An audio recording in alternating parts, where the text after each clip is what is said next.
Good morning, everybody. Good morning. I love this song. It's a good morning song. Okay. Look up. Look up.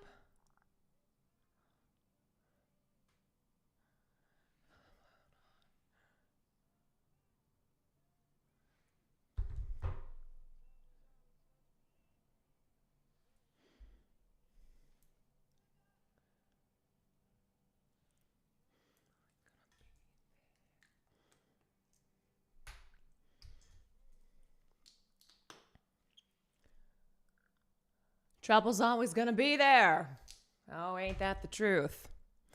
Woo!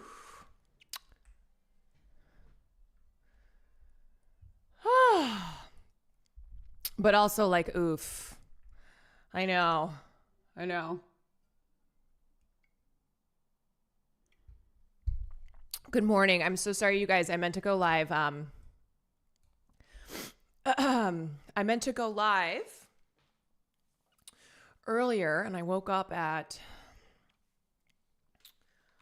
Oh God! I woke up at like 7, and I had a major headache, which is so embarrassing because I had one drink last night at this event, but it was so sugary. I have to tell you about this event that I went to. I felt like I was 100 years old last night. Let me just start off by saying that, okay? You're becoming a morning streamer, is the world ending? No, I'm just, what did we say yesterday? Never stop, never stopping. I can't believe your stream's starting so late now. I know. I'm late to my morning stream.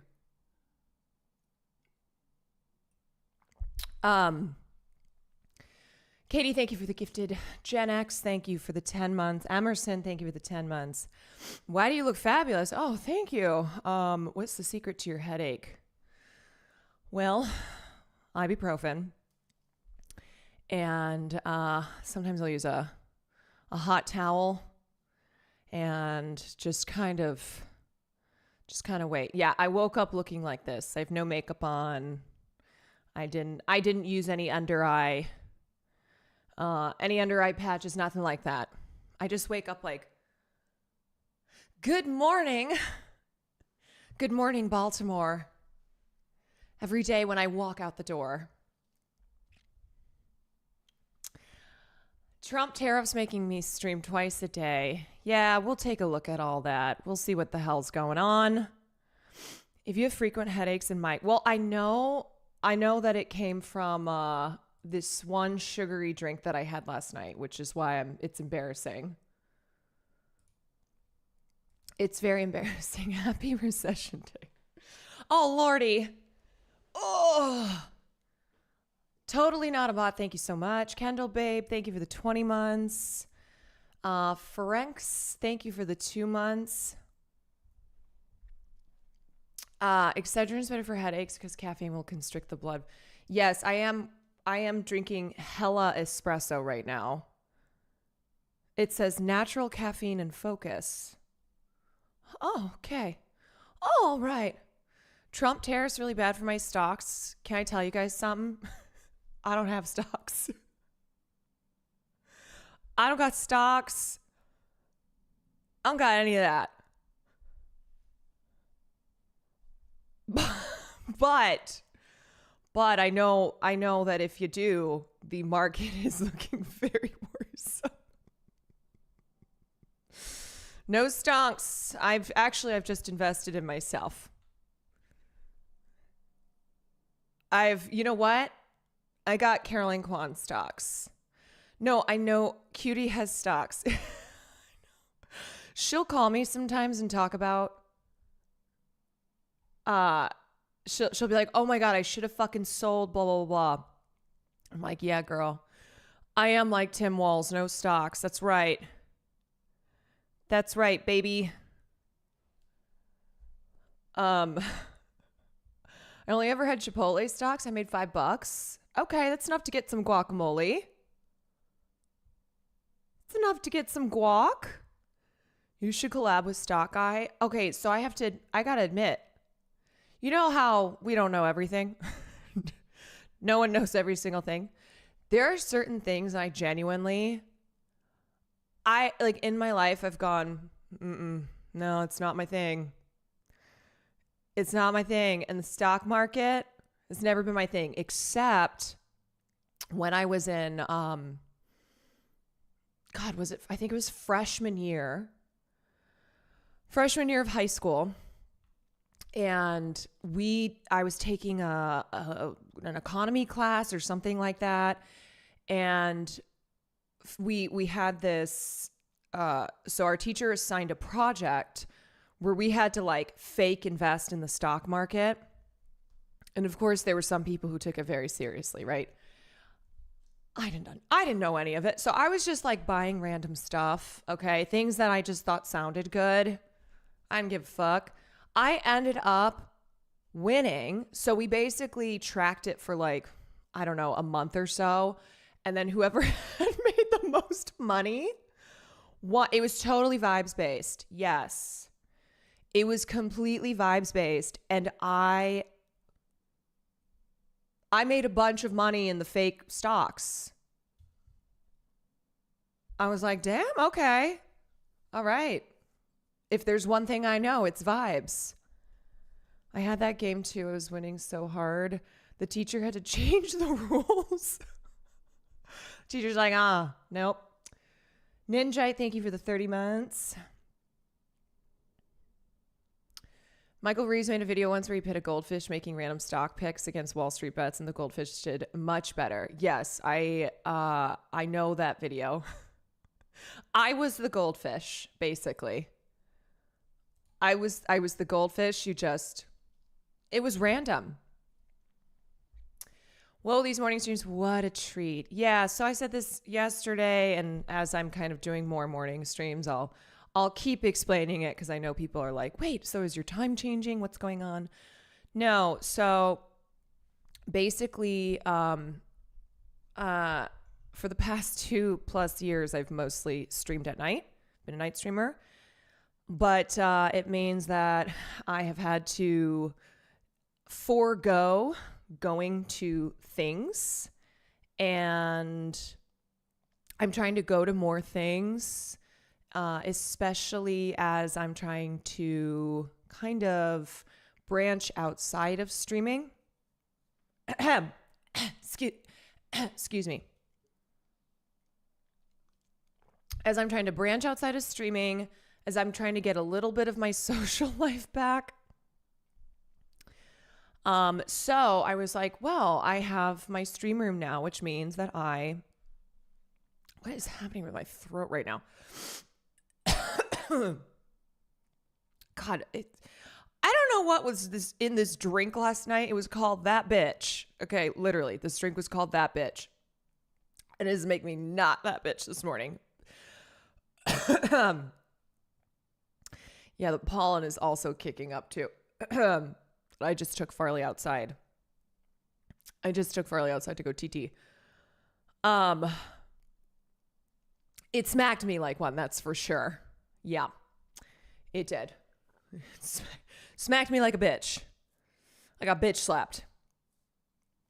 Was a shot of vodka with a side of a pack of cigs. Love that. Just a casual side of a pack of cigs. It was not. No. Oh God, I think it's the pollen from just going outside. Oh, Joel, thank you so much for the 12 months. So anyway, that's what I'm trying to do. I'm trying to do more morning streams so that I can have the thing about streaming at night too is that basically from the time I wake up, I'm kind of counting down to my stream. And so it's kind of how I imagine, like, those of you who have like ADD or ADHD, you know, when you have an appointment and say your appointment's in like 3 hours and you kind of look at it and you're like, oh God, well, I can't I have this appointment in 3 hours and I can't like do anything. I can't do anything before then because I have this appointment and I'm like counting down to this appointment. I kind of feel like that with streaming where I get anxious to go do other things, like even go to the gym because I'm like counting down till my stream and I'm just seeing everything that's happening in the day. So like I know what's going on and I can make sure that I have like plenty of stuff to talk about. Plenty of stuff to talk about in the stream. So like, it's why my working out has totally fallen off. Why, like if someone says, hey, do you want to go, to do this thing in the afternoon? I'm like, I can't, sorry. I don't think I can. Will's been like, we need to go furniture shopping. We have no furniture. I'm like, whoo. I don't know. I got to stream though. It's what I think about. Yeah. So I wake up and as I get closer to my stream, I start kind of like locking in more, you know, it's like and it's not that I'm anxious streaming, but it's like the anticipation of it. I got a fake friend request me on Discord. That happens a lot. Yeah, it'll, I'm sorry to say, it will never be me. Okay. Like I'm still friend requesting. Like I'm realizing that I don't even follow people that I talk to all the time on Discord. Like I think Will the other day, I just recently added him as a friend. Definitely not that Chloe. Thank you for the 18 months. Is this anticipation like that of a Japanese artist? Yes. You know what? I'm gonna that's how I am. I'm gonna say I'm like a Japanese artist. Yeah. So yeah, that's why we're doing this. And anyway, so I went to this event last night. Oh, I still have on the Megan 2 wristband. The Megan 2 wristband. I went to this event and Will Marsh and I went. Will Marsh and I went, and let me tell you, this event was one of those 20-year-old TikToker Snapchatter events where like everyone is 20. I would say average age 20. And they're all making content. And it's funny because when I go to events like this, I do not feel like a content creator. I'm like, nope, this isn't me. Nope, I can't. Nope. I am 100 years old. I'm 100 years old. Everyone here, like they all look like they just stepped, like they modeled for, whoa, my brain. I almost said they modeled for Holocaust. No, modeled for Hollister.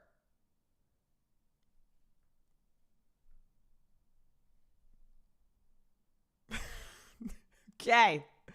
All right. Good morning. Good morning, everybody. Good morning.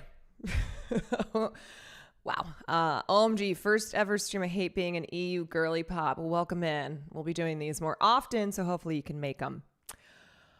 Yeah, so they all look like Hollister or Abercrombie kids, you know, with like the jawlines and the hair and the clothes, and they all also look older than they really are. Like when I was that age, when I was like 19, 20 years old, I thought I looked older because I would wear blazers, but no. Didn't know how to do my makeup. Bad hair, bad like highlights in my hair. Just yeah. Was your brain thinking about that TikTok trend where people pretended to be in historical events? You know I don't know TikTok trends. Is that a TikTok trend where people pretend to be in historical events? Oh my God. They mugged you. Yeah. Was it Marsh's merch collab launch? What is this? Build-A-Bear have released an emo. Okay, for April Fools. Oh my God, this is Marsh. Emo axolotl. This is literally Marsh as a stuffed animal. It's literally Marsh. Carlos, thank you for the 28 months.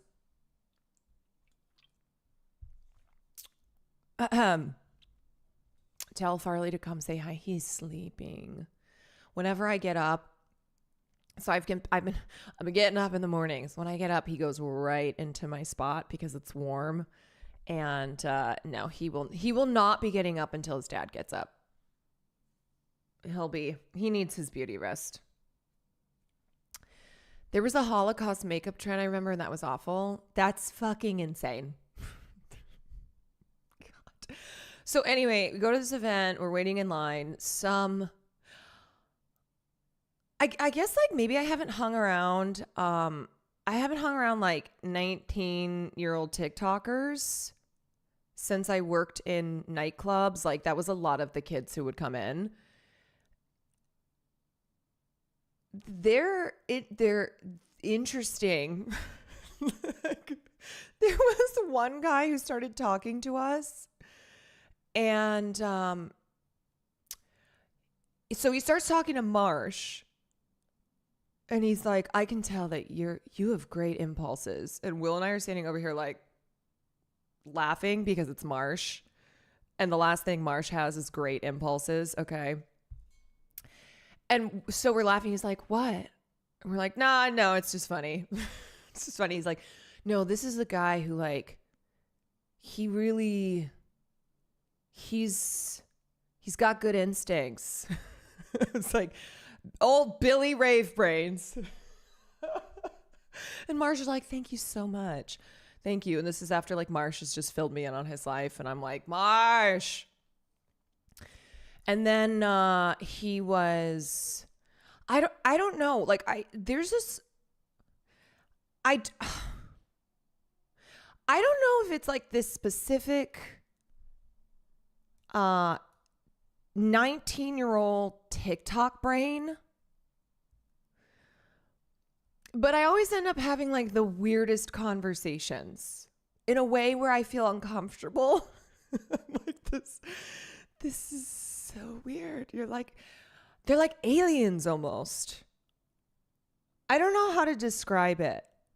Like their brains feel kind of cooked.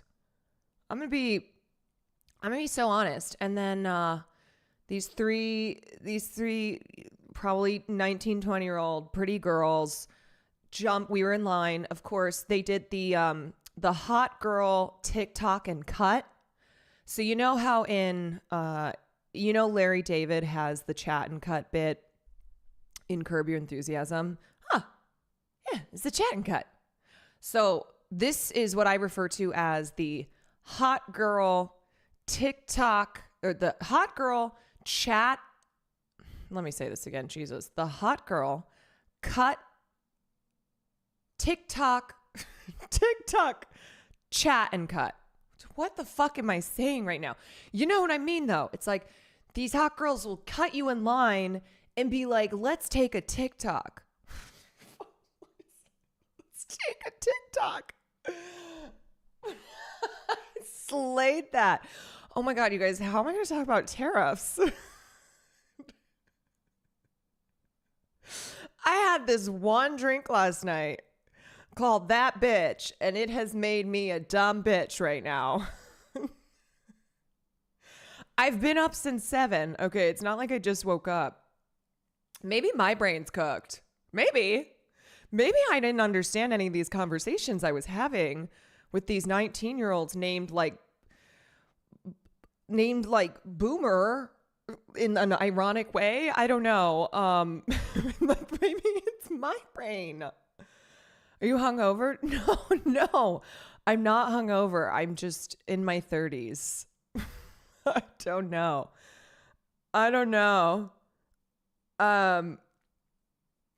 Was the Megan event a screening? No, it was not. It was an event for the trailer. It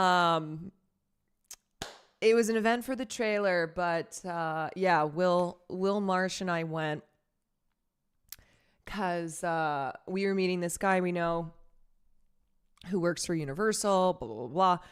And anyway, I've never seen so many phones whipped out at one time. It was almost like it was choreographed. Okay. So we're in this room of 20-year-old TikTokers, and like a disembodied Megan voice starts playing, and she's like, "Hi, welcome to Megan 2." Boom. Like the phones come out, and I turned to Will. I was like, are we supposed to are we supposed to be recording this? I don't know. I never feel less like a content creator than when I'm around 20-year-old TikTokers. Yeah. This is what we watch all day. Yeah, no, I know. And this is why I have these conversations. This is why I try not to watch this stuff, because I already feel like my brain's being cooked. Okay. And I'm not trying to understand this at all. I'm trying to understand tariffs. All right. I'm trying to understand what's happening with the economy.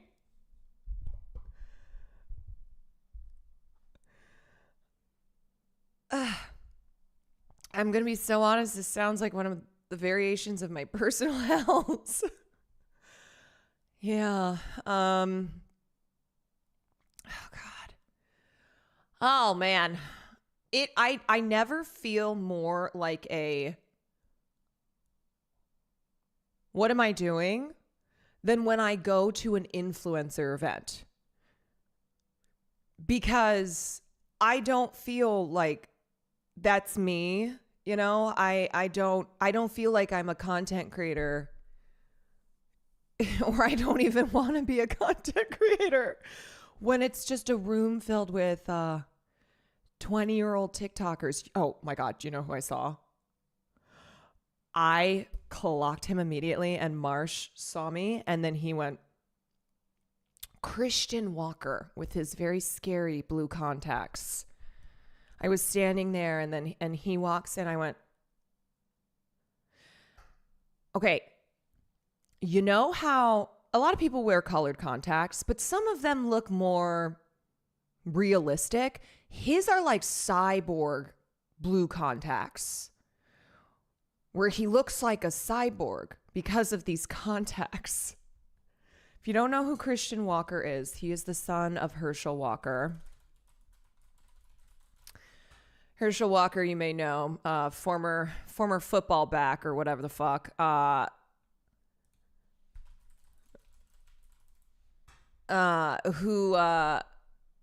Who was the Republican nominee for Senate? Remember that? Remember when Herschel Walker entered the Senate race? Anyway, Christian Walker is his son. He is gay and anti-LGBTQ.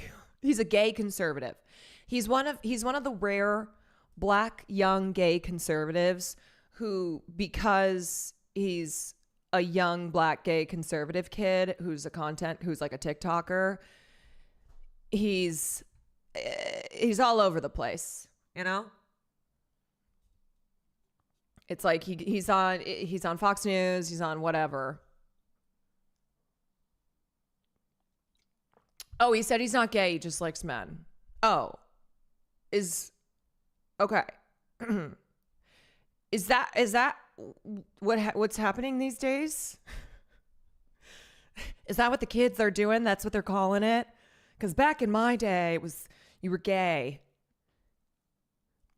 But yeah, maybe I guess the kids these days, it's not gay. You just I'm not gay. I just like cock. No, girl, he's just whack. Maybe it's those colored contacts. Maybe they're like doing things to people, you know? Those can't be good for you. The ones that like, I'm not kidding you. They're very unnatural. She was the first queen to wear the contacts. Yes, it's these contacts. Oh man. Yeah, I don't know. I don't know. Don't bring Coco into this. Yeah, no, we're not bringing Coco into a conversation around Christian Walker. Anyway, so like that's who was there. That's who was there. Can I just I have to act this out, okay? I got to act this out. BR, thank you for the gifted. This is how I saw him walking into this Megan 2 event.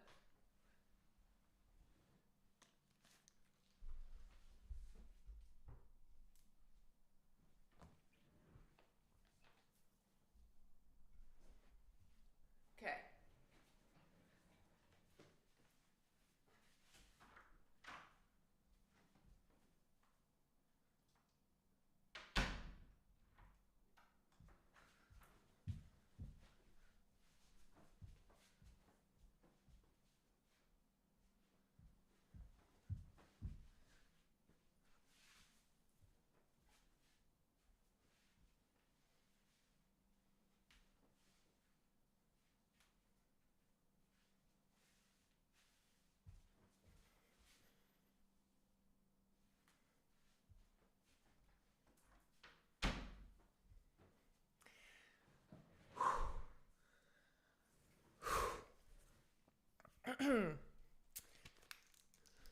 With the colored contacts, you know what I'm saying? With like the unblinking eye, like the just so unnaturally blue eyes. Get me some blue eye contacts and then I can really nail it. Yeah, I was like, damn. Was I supposed to do that? I walked into the event and it was freezing outside. So this is how I walked in. And then they were like, what's your name? Because they were writing on a whiteboard. And then they'd be like, this is so-and-so, because they had a photographer for like the event photos. So I was like, and I refused to take a solo picture. I did force March. I did force him too. Not gonna lie, I think I forgot you were doing an impression. You know, I think that's how I need to start off my day. I think I'm gonna steal that from Christian Walker. Christian Walker's entrance into the Megan 2 trailer event. I'm gonna start off streams like that.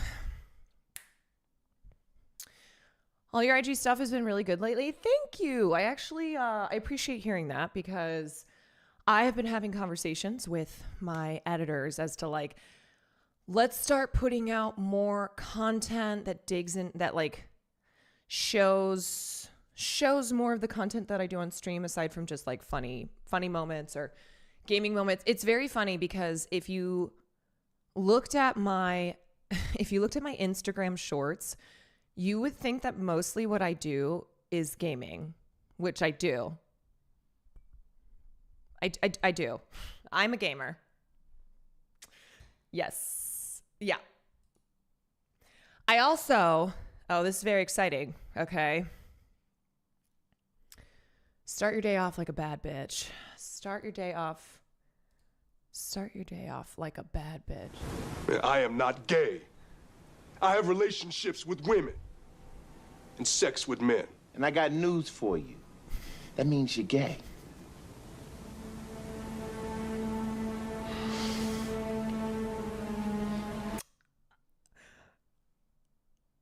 Goddamn. Nothing like Ice Cube being like, or Ice-T. No, which one? Ice-T. Ice-T. Wrong Ice. Nothing like Ice-T saying, I got news for you. That means you're gay. One of my favorite things is like every time people do like stand-up comedy bits about just how insane Law and Order is. Anyway, what was I saying? I was like, oh, I have exciting news. Yes, I recently changed my bio because this is after I went to a couple of events where I was networking and stuff. And I'm like, you know what? If somebody goes to my profile, I need it to be I need it to say what I do. So it now says I chat about I chat about pop culture and politics on Twitch. It's very exciting. I haven't changed the bio in a long time. Have you seen this video of Nicole Kidman get her brown contacts? No, she's the only one who lets not get her brown contacts. I want her to stare into my soul. You see this? I want her blue ass eyes just staring into me. Let them pop. You know, let me dissolve. No Let Me Know pod. I did put the Let Me Know pod in bio as well. I did. But it's the first thing you see if you click on my profile is I chat about pop culture and politics on Twitch. Ice-T logging on, talking a little shit, and then logging off. That's kind of like how I imagine myself on Twitter, is that I log on, talk a little shit, and then I get off. It's like my favorite thing when people get really mad in the comments of my tweet. And I'm like, go ahead, go for it. I just log on, I talk a little shit, and then I get out of there. So have fun. It's the goal we all aspire to. It's much better that way, okay? It's much better that way. If you're somebody who's like, you tweet and then you're getting bogged down in the comments and you're fighting with dumbasses, nah, that's not the way to do it. You got to get on, you got to talk a little shit, and then you get out. Yeah, you tweet and mute. Tweet and mute. That's the way to do it. I think Denims has that quote. Denims is even more of a shit poster. Like, I'm not really a shit poster. A lot of time, I'm actually known for like somebody. Okay, this was actually one of the funniest things I've ever seen. Someone goes, I know Caroline is a leftist because I always have to click show more on her tweets. I don't think I have ever been, yes, I've been clocked. I have been. I do love because I don't tweet like, well, I say I don't tweet all the time. I tweet enough. But when I come on, I like to do multi-tweets a lot, or I do love a paragraph. I know I'm an essaying auntie on Twitter, but then I still get out. I drop and pull and escape. Born to write, forced to post. That's right. Born to write and forced to post. Don't be like Elon in the comments. No, you don't. Like, if you find yourself replying, if you're a reply guy, you know, that's what Elon Musk is. You don't want to do that. You don't want to be there. Good tweeters tweet a lot. Great tweeters tweet enough. It's beautiful. I think I think Angela Davis or someone said that as well. Okay, so anywho, what do we got today? We got we got stuff happening. We got stuff happening, you guys. Stuff is going on. That's right. We got tariffs. We got people like Lolo, you trying to use maybe this incoming depression as a way to flirt with people online. I think he tweeted something like, this recession is making me think about how we were both up and down. You know, he's using this moment to maybe reach out to the one who got away. Every moment is a good moment to slide into the DMs. Yeah, you can steal Lolo's tweet where he said, "Hey, just saw the stock market. Made me think how up and down we used to be. LOL. Hope you're well." Yeah, so there's a lot going on. There's a lot happening. There's always a lot happening, but certainly today there's a lot happening. And it's not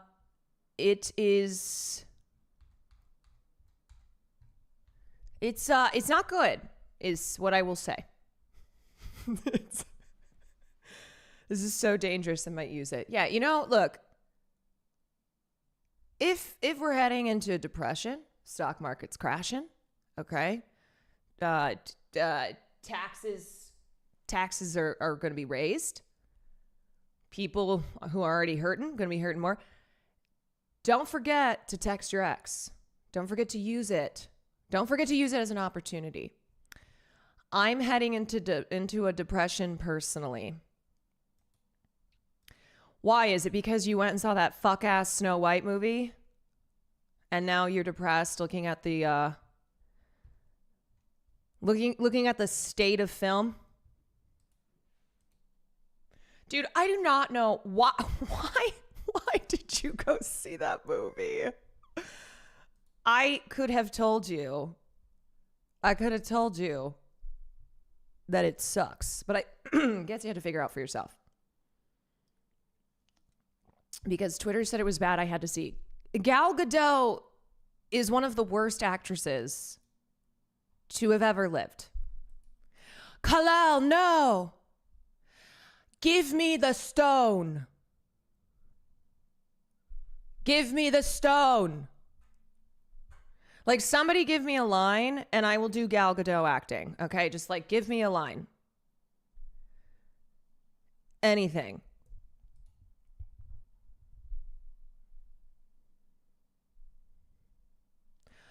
What is best in life? No, that wasn't even too good. Mirror, mirror on the wall, who is the fairest of them all? Enough champagne to fill the Nile. Ahem. The champagne line. Wait, Cooper did a video on her. I can't wait to watch. Who's Cooper? Sounds like something I'd want to watch.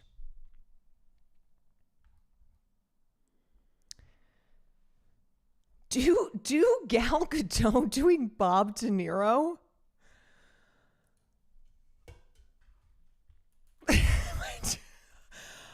I think my brain just broke. Are you looking at me? Are you looking? No. Are you looking at me? Was that what you were thinking? Okay. Life is like a box of chocolates. You never know what you're going to get. It's too much. It's too much. Okay. I think we need a bigger boat. Do Gal Gadot doing Amelia Perez? I'm just going to act out the GIF.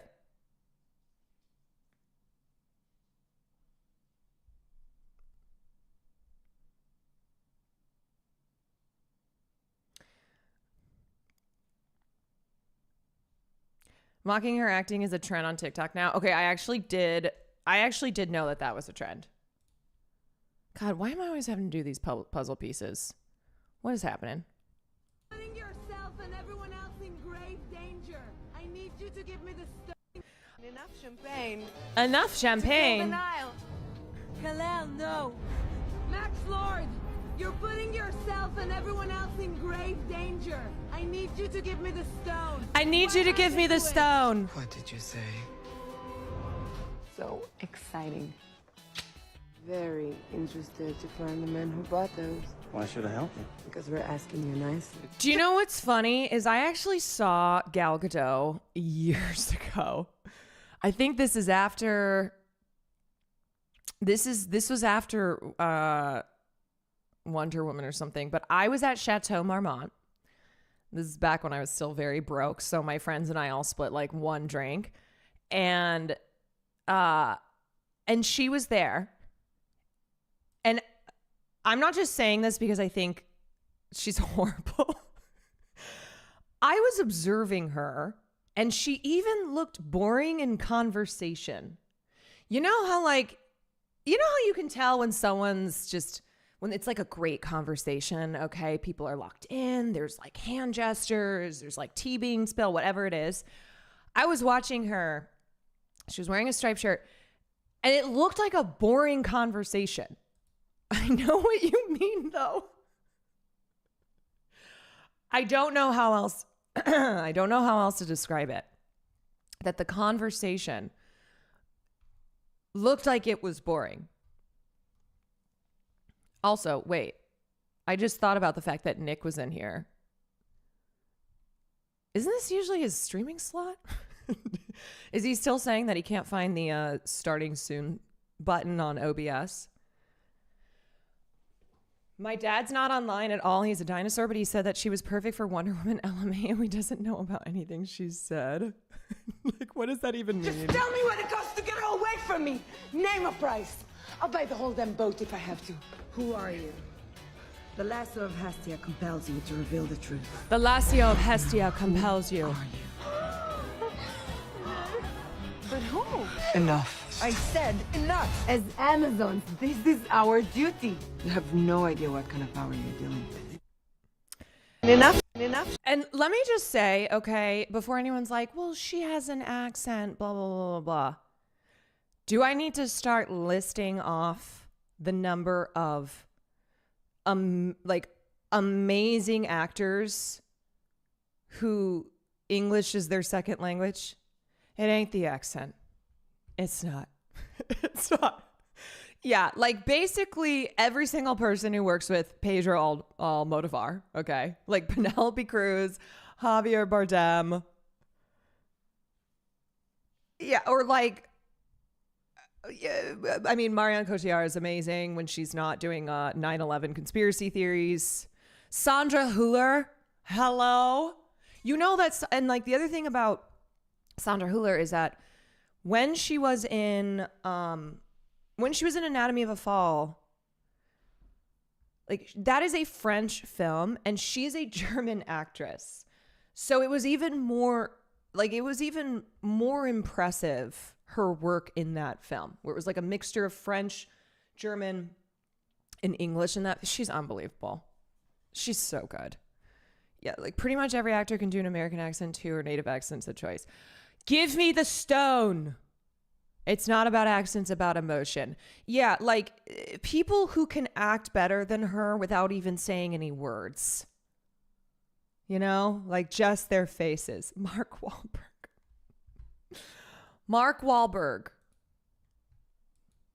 Yeah. I would, Mark Wahlberg is a better actor than Gal Gadot. Kal-El, no.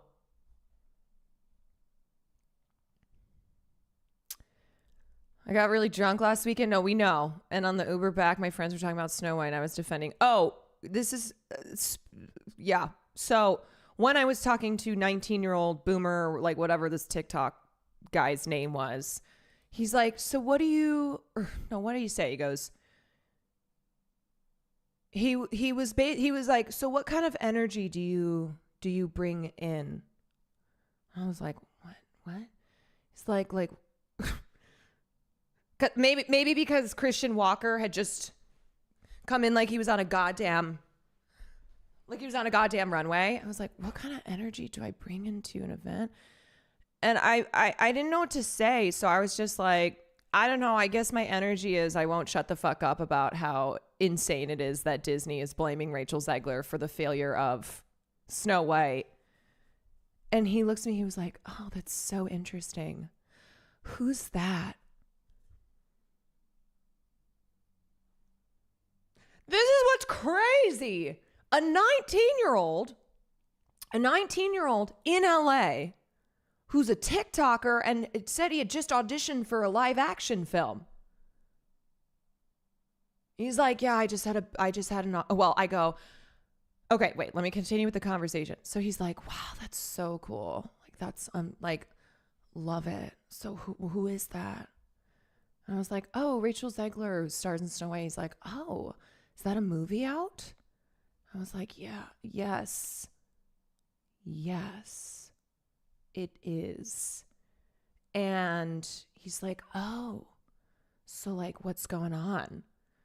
And I couldn't get into the whole thing. So I basically just like, he's like, you don't like it? I said, well, I'm not seeing that film for many reasons, but also I'm just over live action films. And he was like, yeah, I know, right? Except I did just audition for one. So like, I think this one will be good. And then Will made a joke about how it was Bambi. I don't think Boomer or whatever his name was like understood. Cause he was like, no, it's not. It's not Bambi, but I can't tell you guys because, you know, he's like, they didn't even give me like real sides. I said, yeah, that happens a lot with, you know, big projects is that they don't want any of the script to leak. So they'll give you fake sides. He was like, oh, yeah. That makes sense. Was this guy Jennifer Coolidge?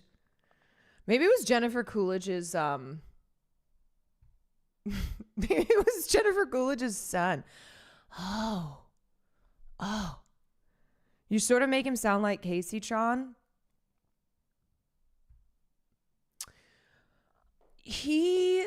I do think maybe had smoked some weed. I don't know. Afterwards, Will was like, that guy was high. He had to have been. I said, I don't know. It might have just been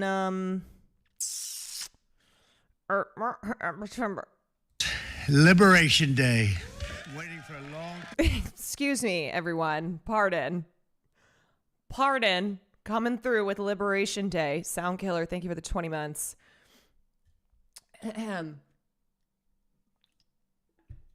It might have just been Liberation Day. Could have just been a brain dead 19-year-old. Yeah. You have really expressive eyes. It's like I'm talking to him. Yeah,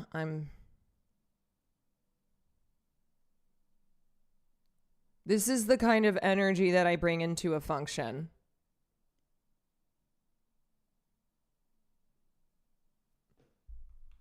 That should have been my answer. And he's like, what kind of energy do you bring in?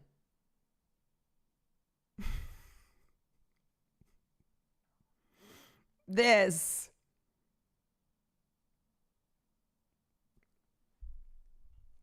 We have been liberated from thriving. Okay. Without further ado, let's get into this shit. Let's take a look. We've been shitting around. We've been shitting and farting. We've been shitting and farting. It's interesting because So let's take a look. What's going on? What's happening? You're giving up all night and acting loopy. It's because I had one drink called That Bitch, and it was like 100% just vodka and sugar. And then I fell asleep on the couch last night. And then I woke up and I had a headache from that one drink. So that's what's happening here. Of all the drinks you picked that one, well, Marsh picked this bitch. So I picked that bitch. Those were the drinks. It was this bitch or that bitch. So I was like, which bitch are you? Which one? And he's like, I guess I'm this bitch. I said, okay, I'll be that bitch then. All right. What is the real motivation behind Trump's tariffs? Because let me tell you, it's not about helping the working class. Spoiler alert. He believes they'll bring so much money, this is Robert Reich, to the Treasury that the U.S. will be able to afford another giant tax cut that will mostly benefit the rich. So if you're rich, let me just say, if you're rich, you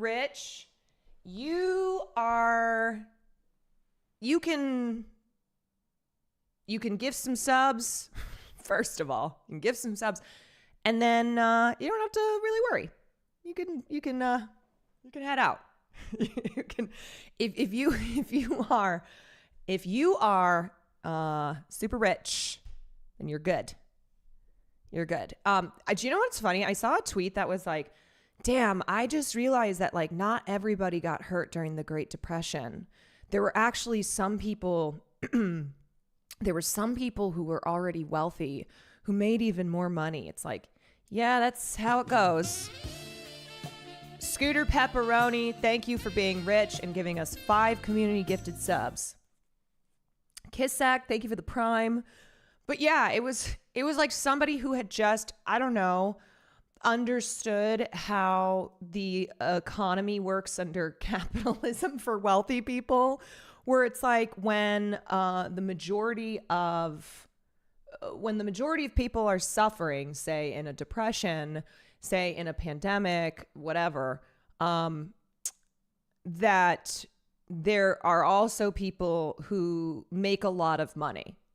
Like during the pandemic, when a lot of people were out of work, a lot of people were relying on stimulus checks that then they stopped sending out. Well, billionaires made even more billions in dollars.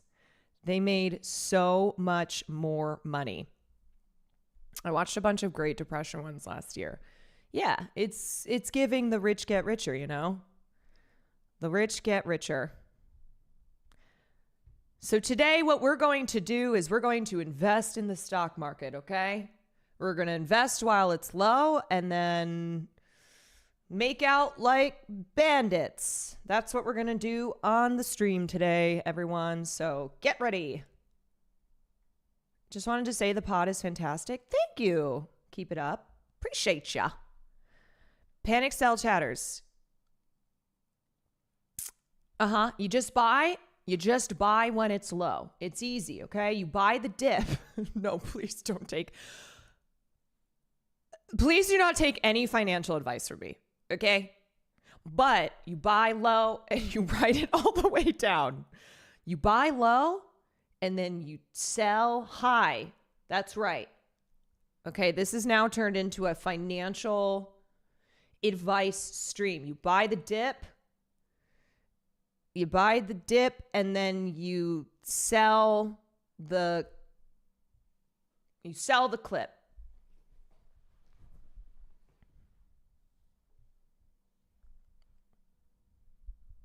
You buy high and you sell low. That's right, everybody. So buy high, sell low, and you're welcome. Yeah, I will also be introducing my Quan coin during this moment of financial stability.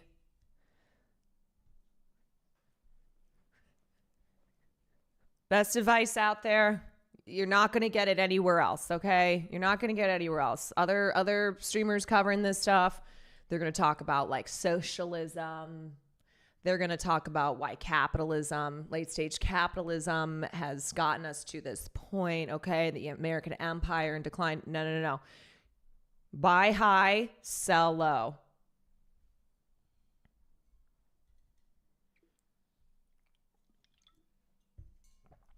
And invest in Quan coin. All right, so let's listen to this guy. But that's not how they work. Tariffs are... Okay, what Trump the wants hell to is a raise tariff? Tariffs, and it's going to come out of your pocket. What? It's more beautiful than love. It's more beautiful than anything. It's the most beautiful word. Trump keeps saying... You know what? Tariff would actually make a really cute baby name. Little baby Tariff. It is beautiful. Oh, yeah. Just had a baby.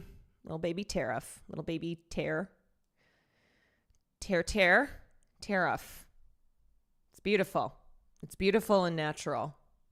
Little baby Tariff Paytas. You know that Trish Paytas would name her baby something like that. Tariff. Baby Tariff. Yeah. Or Tarif. It's French. C'est français. Tarif. Oui, oui. That other countries pay for tariffs. I love, that's like such a Trump thing though. He loves to just like say something is so beautiful. Like he'll talk about something like a tariff, a tax, and be like, it's such a beautiful word. Such a beautiful thing. Tariff. These beautiful tariffs, the best tariffs. We've got the most beautiful tariffs. Such a beautiful word. Mm-hmm. Yeah. Recession, another beautiful word. Such a gorgeous word. Little baby recession. Little baby Reese. Reese is a cute little nickname. Little baby tariff. Little baby recession. But that's not how they work. Tariffs are effectively taxes on imported products, which we ultimately pay. Say there's a 60% tariff. Recession on is a Chinese beautiful name for a imports. baby girl. When Walmart imports Mr. Coffee machines from China, which is where they're made, who pays the tariff? Not China. Walmart pays the United States government. For example, if Walmart buys a coffee machine for $20, the 60% tariff means they'll pay an extra $12 in taxes, bringing their total cost to $32 per machine. But that's okay because the people who mainly shop at a place like Walmart are the super rich. So it's the super rich who will then be absorbing those costs, right? Like that's who shops at like Walmart. That's who relies on Walmart, or the super wealthy. And if Walmart is paying 60% more, do you think they will cut into their profit margin and absorb that cost? Of course not. They'll pass it on to you. In fact, Walmart's CFO has already said it expects to raise prices in response to Trump's tariffs in order to protect its profits. Now, targeted tariffs can be used to protect industries critical to national security. This is what the Biden administration did when it levied tariffs on Chinese electric vehicles, solar panels, computer chips, and batteries, after making massive investments in these technologies domestically. But Trump has proposed across-the-board tariffs on almost all imports, particularly from our biggest trading partners. Yeah. Also, the way that they're calculating this, okay, if you're confused, if you're like, I don't understand this at all, it's because it's random. Like I have seen some people speculate that they used ChatGPT to come up with their formula on how they're calculating their reciprocal tariffs, where they're like pretending as if they're doing it in a reciprocal way. So they're matching what other countries charge the United States dollar for dollar. And they're like, yeah, it's actually fair because this is what these countries charge us, and so we're going to reciprocate and charge them. But the reality is, it's this calculation where they're taking the trade deficit, dividing it by exports, and then timesing it by 1/2, but then also adding on other random stuff. It's like he said he was going to do a 10% like blanket tariff and then add that on top of like reciprocal tariffs too. So if you're looking at all this, be like, I don't understand this. It's because it's fucking random, okay? It's actually much dumber. They looked at what the trade deficit was divided by the total trade value from each country.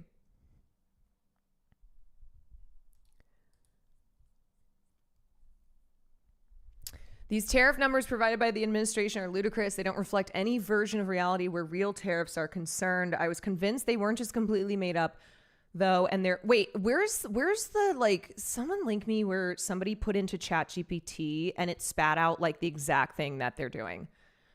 They're talking about trade balances, made me curious enough to dig in and try to find where they got these numbers. This guess paid off immediately as far as I can tell, which is a tiny bit of digging. Almost all these numbers are literally just the inverse of our trade balance as a ratio. Every value I've tried this calculation on, it has held true. So for example, Cambodia, which is at 97%. U.S. exports to Cambodia are 321.6 million. Cambodia exports to the U.S. 12.7 billion. So we're doing some math here. 321.6 divided by 12.7 equals around 3%. Like,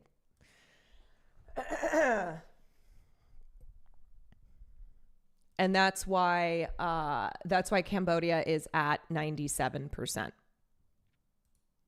Okay, wait. Trump tariffs formula A. Trump's new tariff math looks a lot like ChatGPT's. Chill. Okay, so he was brandishing a novelty-sized cardboard sign labeled reciprocal tariffs. The immediate and nearly unanimous response was bafflement. Trump slapped a 10% baseline tariff on all imports into the U.S., including from uninhabited islands.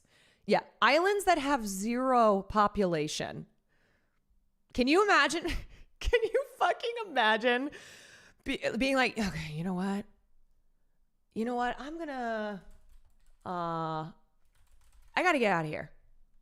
I gotta go. Okay. I can't be around people anymore. I'm gonna go to like McDonald Island. This is a sub-Antarctic territory of Australia. You're like, I'm gonna go be with the penguins. I'm going to just go. I need a serious change. And then suddenly population 1, okay? This island has population 1 besides the penguins. And now you're facing a 10% baseline tariff. You're like, there's nowhere in the world I can go to. Like, I left my country because we're fucked. And I went to this island where it's just going to be me and the penguins. And now me and the penguins are fucked. You know what we need the penguins to do? We need the penguins to unionize in the way that like killer whales have been. Orcas have been, where they've been attacking rich people's yachts. The penguins on these uninhabited islands that are getting slapped with a 10% tariff. They need to get together. Now it's time. Reason for the islands is they sit in Australian territory fishing grounds, but it's still stupid. Yes. Look, it's because tariff it's a beautiful thing. It's a beautiful, wonderful thing. And it's certainly not a way for Donald Trump to try and control businesses and countries, including especially our biggest trade partners, through his taxation and his tax cuts. So it's certainly not about Trump having control.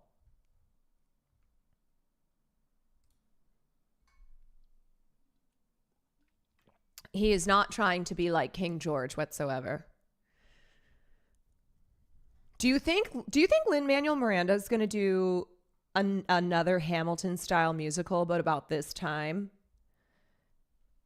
You'll be back. Except it'll be Donald Trump singing about beautiful tariffs. Beautiful tariffs. I will not give away my tariff. I will not give away my tariff. Sorry if I just spoke that into existence. My bad. Okay, so plus absurdly high rates on specific countries, supposedly based on tariffs charged to the USA, which didn't match up to other non-cardboard sign-based estimates. Stock markets have plummeted. Consumers are facing, remember, buy high, sell low. Consumers are facing down sharp price hikes on potentially almost everything that they buy. Where did these numbers come from? Apparently an oversimplified calculation that several major AI chatbots happen to recommend. Economist James Surowiecki quickly reverse engineered a possible explanation for the tariff pricing. He found, like, bro, you know that the people advising Trump on this shit, they're like 20-year-old Elon Musk stans who love AI.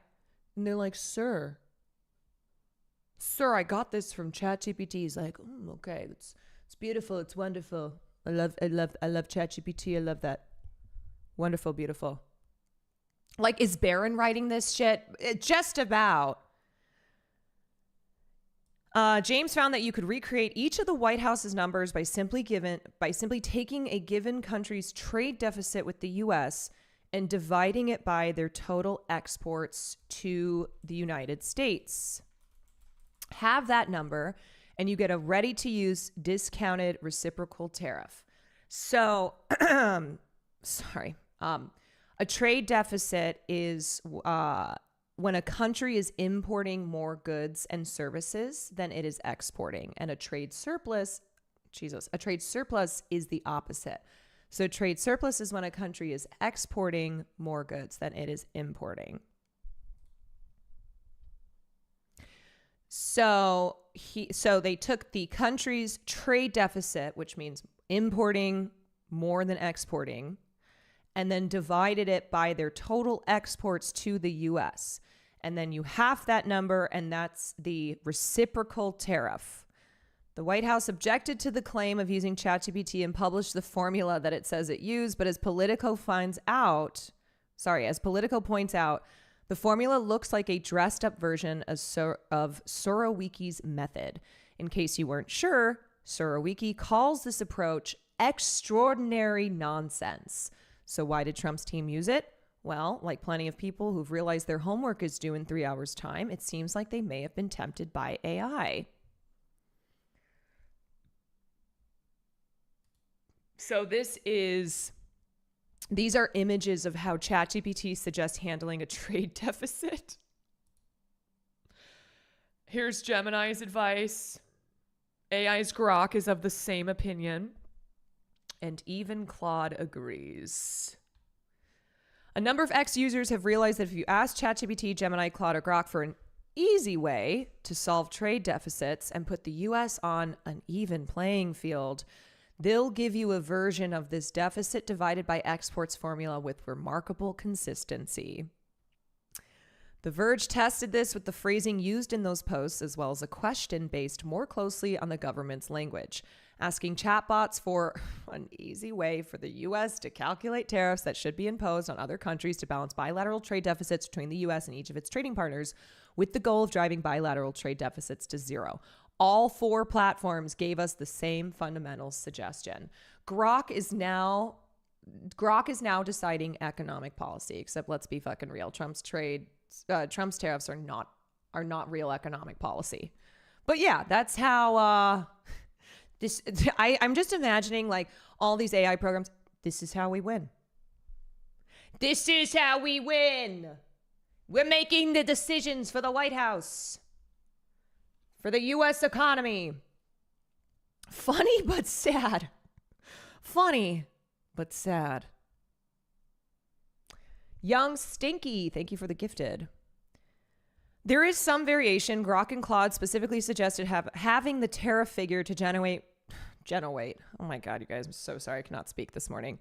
To generate what Grok calls a reasonable result. You know what? Just replace me with AI. Okay, get me out of here. Get me out of here. Bring in AI. Buy high, sell low. That is how we win. If you want to become rich, you must do that. Okay, Jesus. Ask for a 10% baseline tariff, and the systems also disagree on whether that should be added to the total tariff rate or not. But answers from across the 4 chatbots have more similarities than differences. The bots caution, with varying levels of seriousness, that there are trade-offs and complications. Gemini, the most strident of them, will give you a page full of explanations as to why this oversimplified approach could backfire. I love that even the AI is like, whoa. Look, I'm just AI, okay? Look, this just a suggestion. Don't do it. While this calculation offers a seemingly straightforward way to target bilateral trade deficits, the real-world economic implications are far more complex. They're literally like, but what do I know? I'm just an AI program. Yes, it's the equivalent of saying, but IDK though. Or like you say something, but that's just my opinion. And if this is applied to the real world, there could be like very serious implications, potentially leading to recession. And it could lead to substantial negative consequences, it warns, adding that many economists argue that tariffs are not an effective tool for balancing trade deficits. Yeah, even the AI program to agree with you, like it's a bad idea though. Like this is theoretical, okay? This is just, we're just kind of brainstorming here. It's like the commercial for medicine where it's like side effects can include devastating economic implications that are far more complex and could lead to substantial negative consequences if actually applied in the real world. We don't know that Trump's team turned to an AI tool to generate global trade policy on the fly. I feel like we can say that would make sense. You know? Like it would absolutely make sense that Trump's team turned to ChatGPT or other AI programs to be like, give me a reciprocal tariff calculation. Like it makes sense, you know? Like that's where we're at. Since chatbots are regurgitating information from training data, it's also not clear how they arrived at this particular formula. But regardless of how the tariffs were devised, the world will be watching to see if they come into effect starting April 5th. And if they're implemented, what the Trump team's back of the napkin math will do to global trade. Dun dun. Where's Ice-T when you need him? Listen. I'm imagining Ice-T in a Law and Order scene where he's like, stock markets, tariffs, reciprocal tariffs, discounted reciprocal tariffs.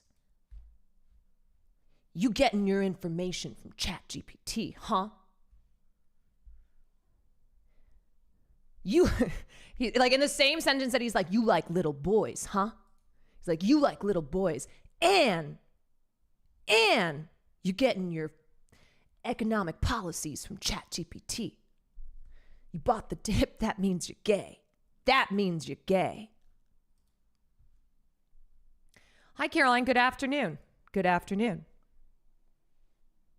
He Good claims afternoon. this will help boost American manufacturing and spur job growth, but tariffs alone 10 out of 10 impression. Thank you. don't result in new production capacity or more jobs. Plus, American manufacturers import a lot of raw materials for products they make, so their prices would go up too.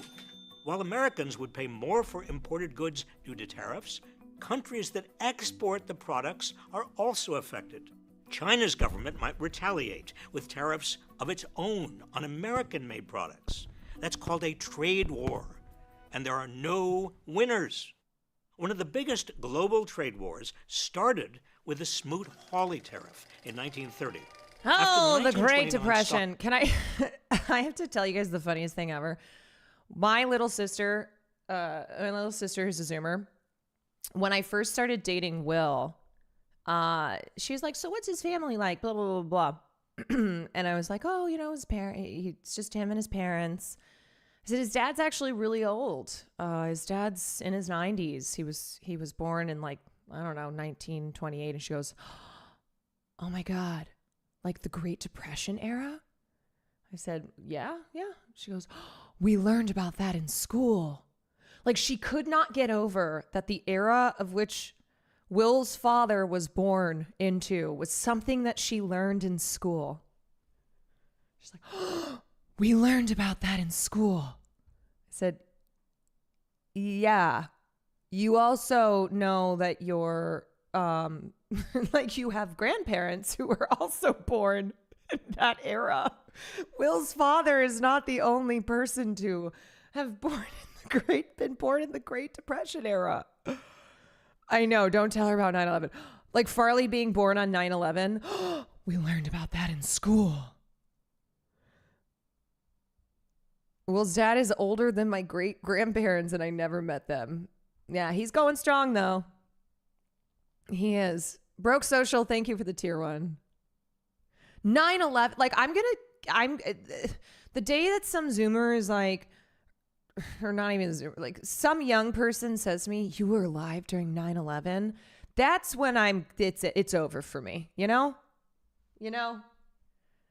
I mean, some Zoomers were born during 9/11, but like whatever the younger generations are, Gen A, you know, like as soon as they say to me, you were alive during 9/11, what was it like? What was it like? You were alive during that?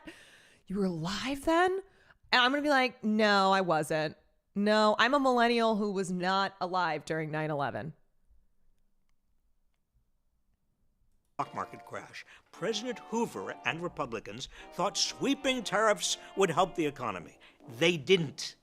Import prices surged, and exports plummeted because of other countries' retaliatory tariffs. Global trade fell by 66%.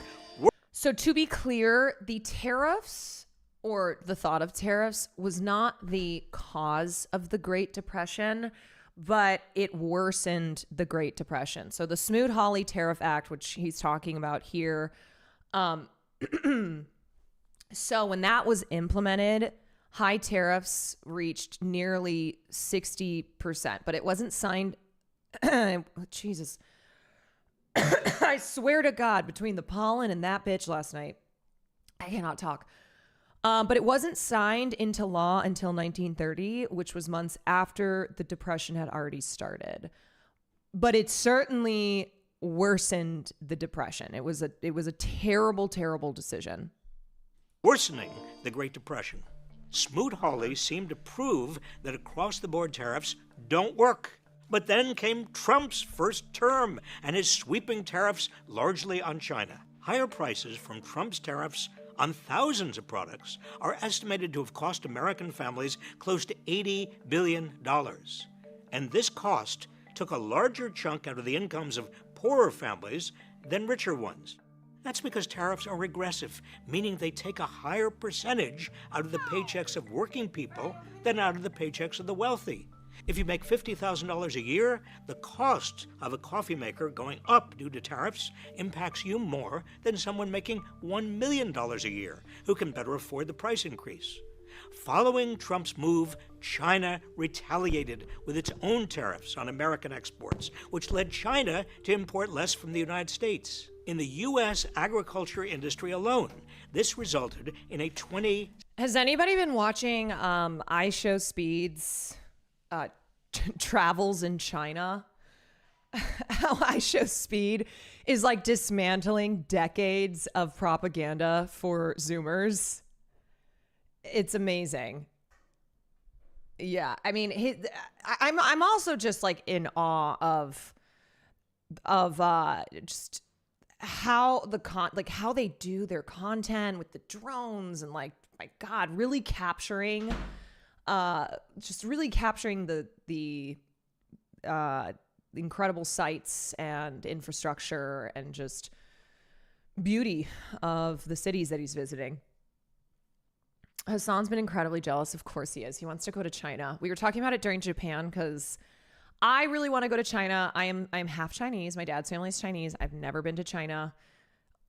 Japan was the first time that I went to Asia, and I was like, man, there was a part of me that felt bad about it because my family is Chinese. My family is a Chinese family from China. I was like, I have never even been to where my grandparents are from, like where there is a long lineage of Kwans and Yaos.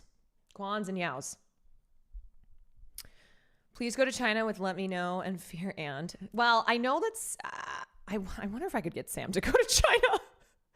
She wants to go to Japan. She said she was influenced by my Japan streams to go to Japan.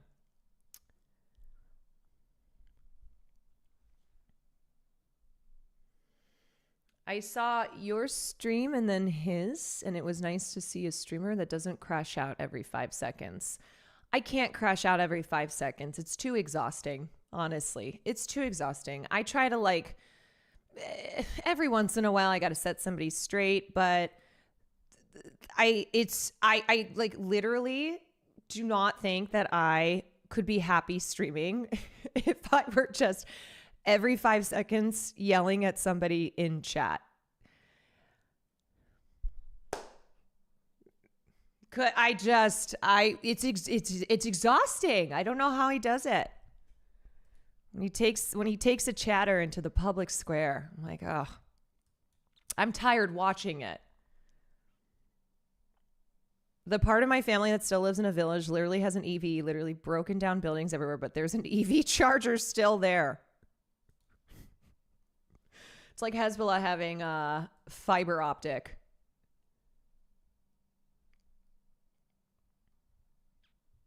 But anyway, it's very funny. It's been very funny to see all the iShowSpeed content on my timeline and just the, of course, insane views that he's been getting, and how the U.S. State Department is probably like, fuck!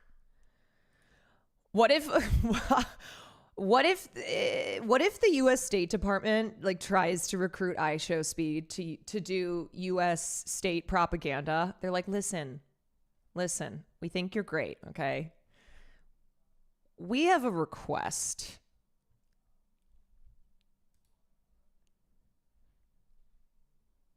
I think Speed literally said we lost. Yeah, I mean, I think that's one of the beautiful things about IRL content around the world is a lot of young people who watch streamers like iShowSpeed, who are not just by their youth as propagandized as older Americans are. And so their impressions of a country like China are probably mostly through watching iShowSpeed's travels. One of the best lines from his China trip is, China in the future, or is China in the future, or is everyone else stuck in the past? Well, Jake and Waterland are fun. They're great. I like both of them. And I know that they've been traveling and doing travel content for a long time, but like Speed is just how gigantic of a content creator he is. I mean, he's one of the biggest streamers, if not the biggest streamer in the world. I don't know who's like number one, but it's the millions of people who are watching his content, either watching his live streams, watching his YouTube videos, etc.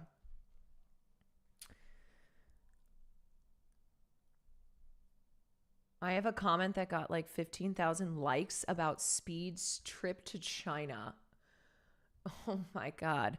CIA and State Department of USA was crying when Speed was showing the Shanghai Road and people. They taught people having fun in China is illegal, and you could go to jail for it. And there was thousands of people having fun with Speed.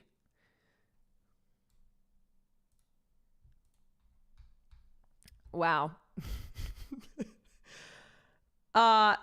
Sorry. The State Department can try as they might to keep hammering in that anti-Chinese propaganda, but they are no match. They are no match for a 21-year-old or however old he is with a camera.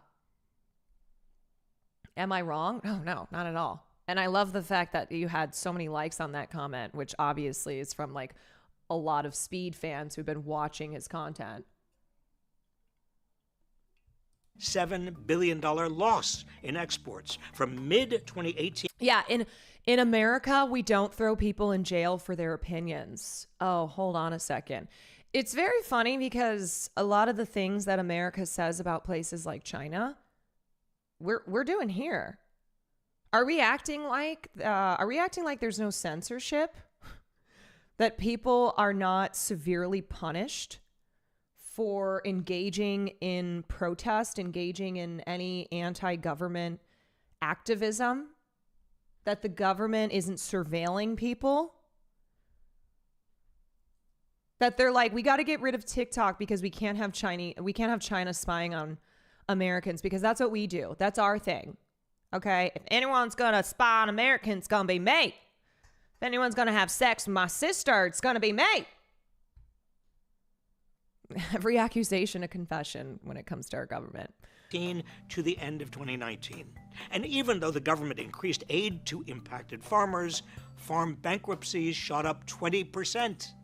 American manufacturing also shrank as raw materials became more expensive and demand for exports slumped.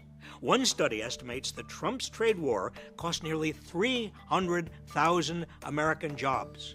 But instead of learning a lesson from this fiasco, Trump is now promising even bigger tariffs. In addition to more tariff hikes on China, he plans to levy 25% tariffs on everything from Canada and Mexico, too. These new tariffs would cost the typical American household an additional $1,200 in 2025. Man, I saw the saddest comment. It's so sad. I was like watching the news this morning, just, clicking around, and there was a comment that was, it was under a video of Donald Trump talking about his big, beautiful tax cuts being extended, right? Because everything he does is big and beautiful. And there was a person, this one video had one comment. And this one comment was someone who said, please, can he hurry up with the tax cut because things are bad? And that commenter is not one of the, is not a billionaire. Okay. It was not a corporation. It's not the person who's going to be benefiting from these tariffs, which will then, create more taxes for the working class that will bring more money into the economy, that then Trump's going to be like, we're going to do a tax cut, which then is also not going to be to the benefit of the working class.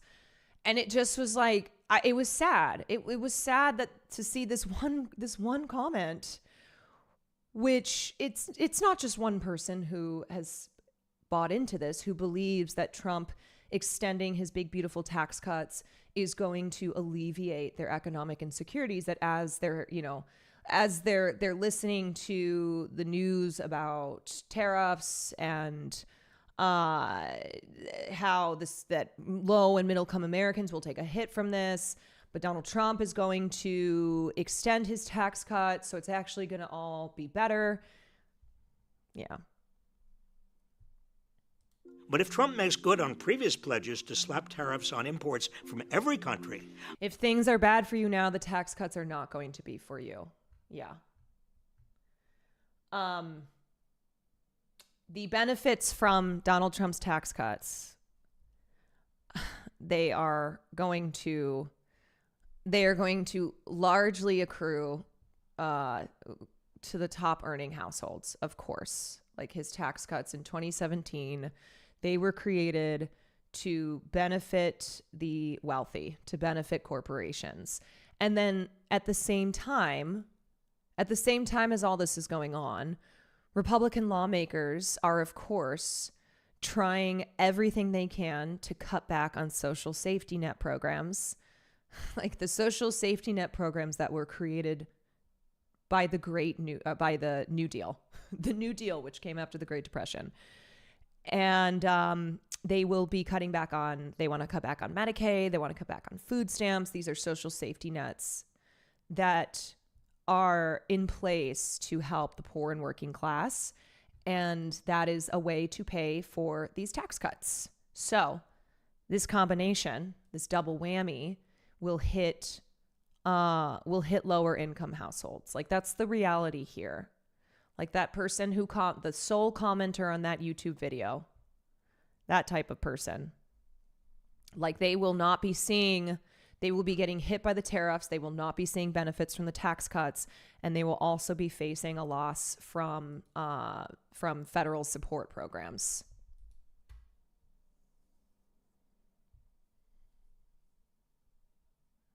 But anyway, little baby tariff, what a beautiful name. What a gorgeous name.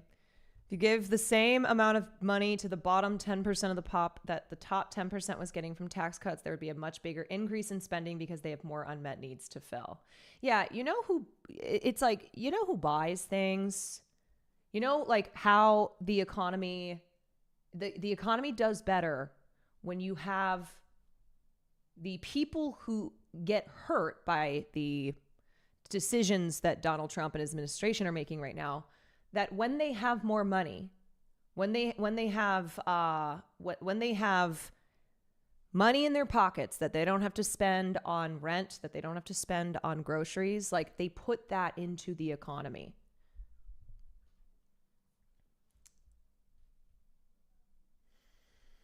Caroline, have you said thank you even once for today? No, I have not. You're right. You're right. American families can expect to Yeah, we should rely on the spending decisions of like 500 families. spend as much as $4,000 more. Trump has suggested he would use the revenue from tariffs to offset more tax cuts for the rich and big corporations. But of course, as I said, any revenue raised from tariffs would be coming out of your pocket. The tariffs you pay could help facilitate this massive transfer of wealth from most Americans to the super rich. So when you're paying more for groceries, gas, and housing, know where your money is really going and know whom to blame.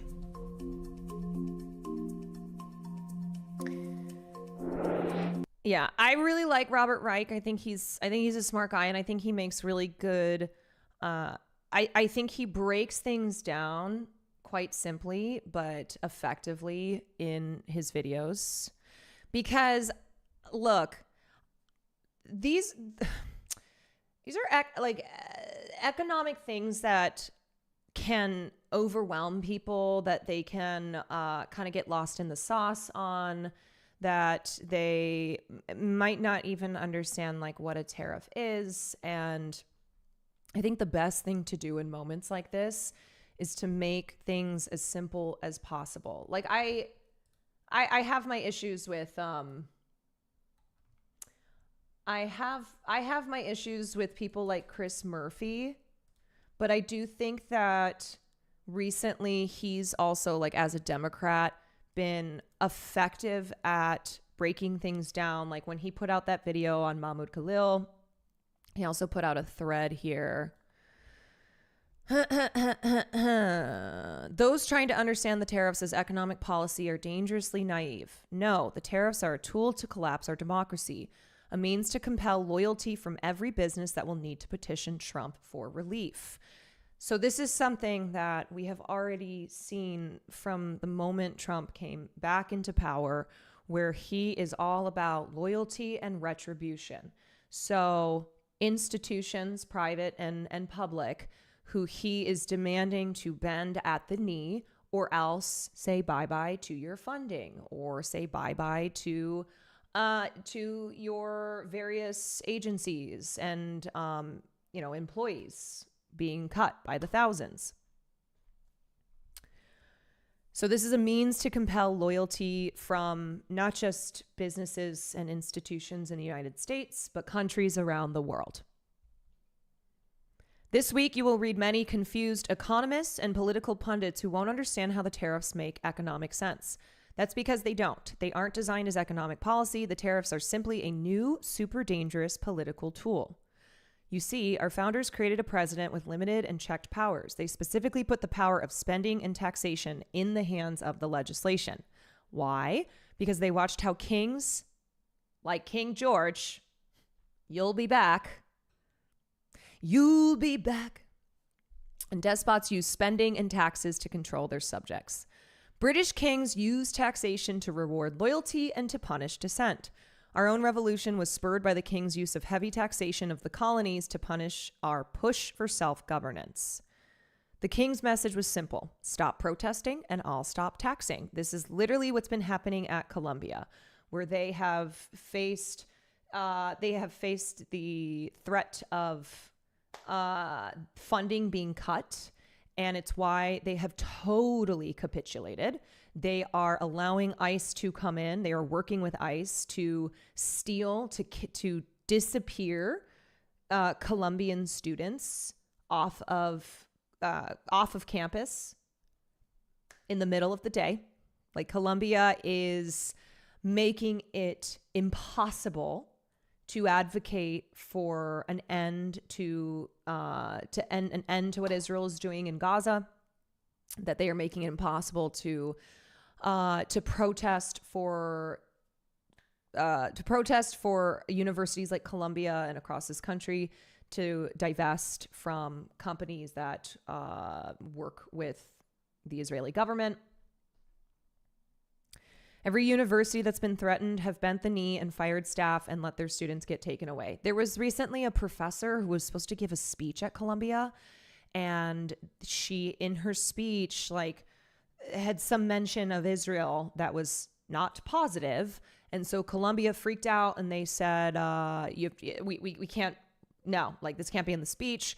So she even was like, okay, well, let me rework the speech. And then they just completely cut her coming to campus and doing the speech. Like, that's what's going on. Meanwhile, the feckless Dems are making performative speeches for 24 hours. I saw an image today that is giving Ruth Conda. I don't know where it is, but it was an image. It was a drawing. It was a drawing of John Lewis up in heaven, smiling down at Cory Booker. And it had the quote, "Now that's some good trouble."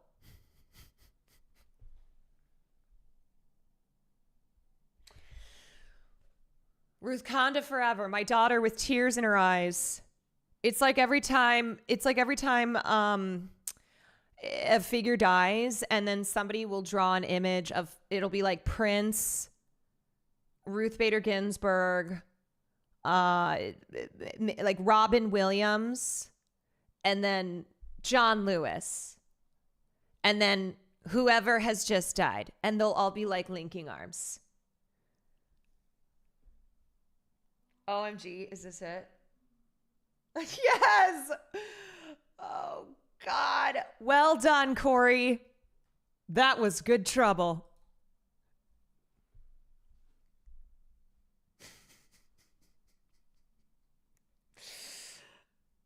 Oh, you gotta laugh. You gotta laugh. Somebody put this one. It's John McCain looking down. John McCain looking down at Biden and Harris. Finally, war with Iran. Oh, God. We're so cooked if this is what the libs... The 30,000 likes. Well done, Cory. That was some good trouble. Sure was. That's how we get things done, okay? That's how we do it.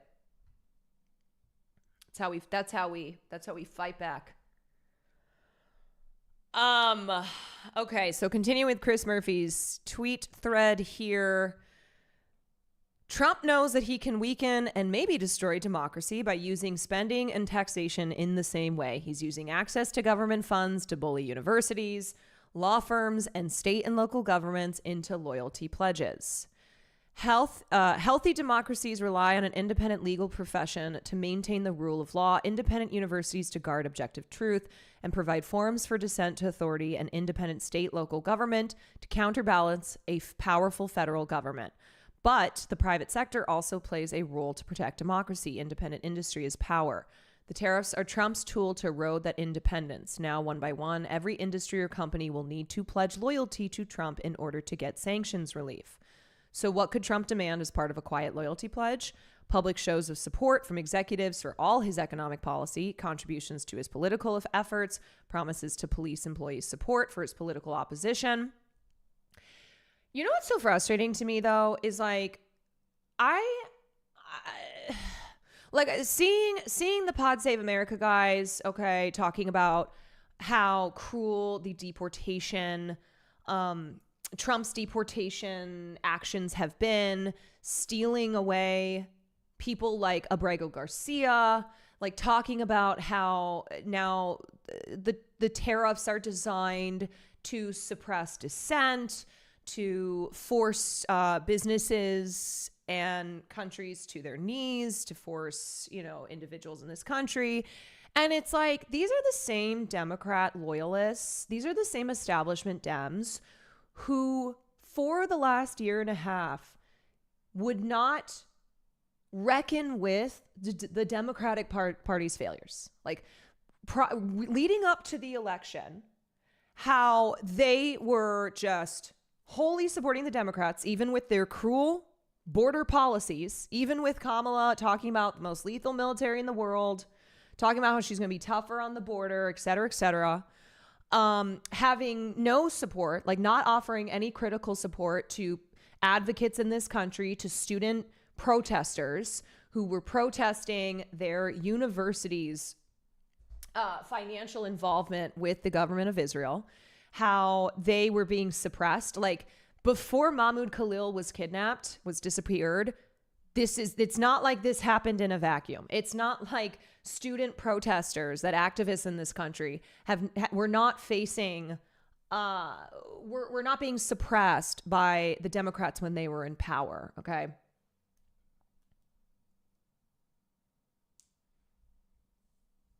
So it's like, it just drives me nuts.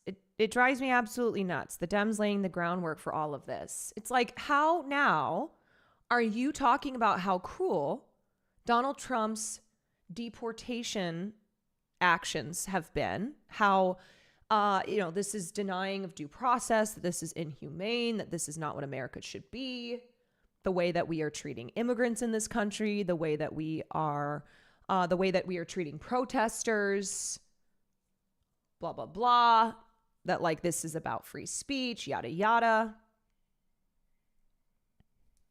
Obama era Dems could have done so much more. And these are the same people who would yell at leftists who were critical of Joe Biden and Kamala Harris. As much as liberals cry about leftists not showing solidarity, they can't show solidarity to themselves for whatever fucking reason, because they support the establishment, because they are loyalists to the Democratic Party. And it's just when a Democrat's not in power now, right? It's the orange man bad shit. It's like, oh, okay, all this is bad now because it's Donald Trump who's doing it.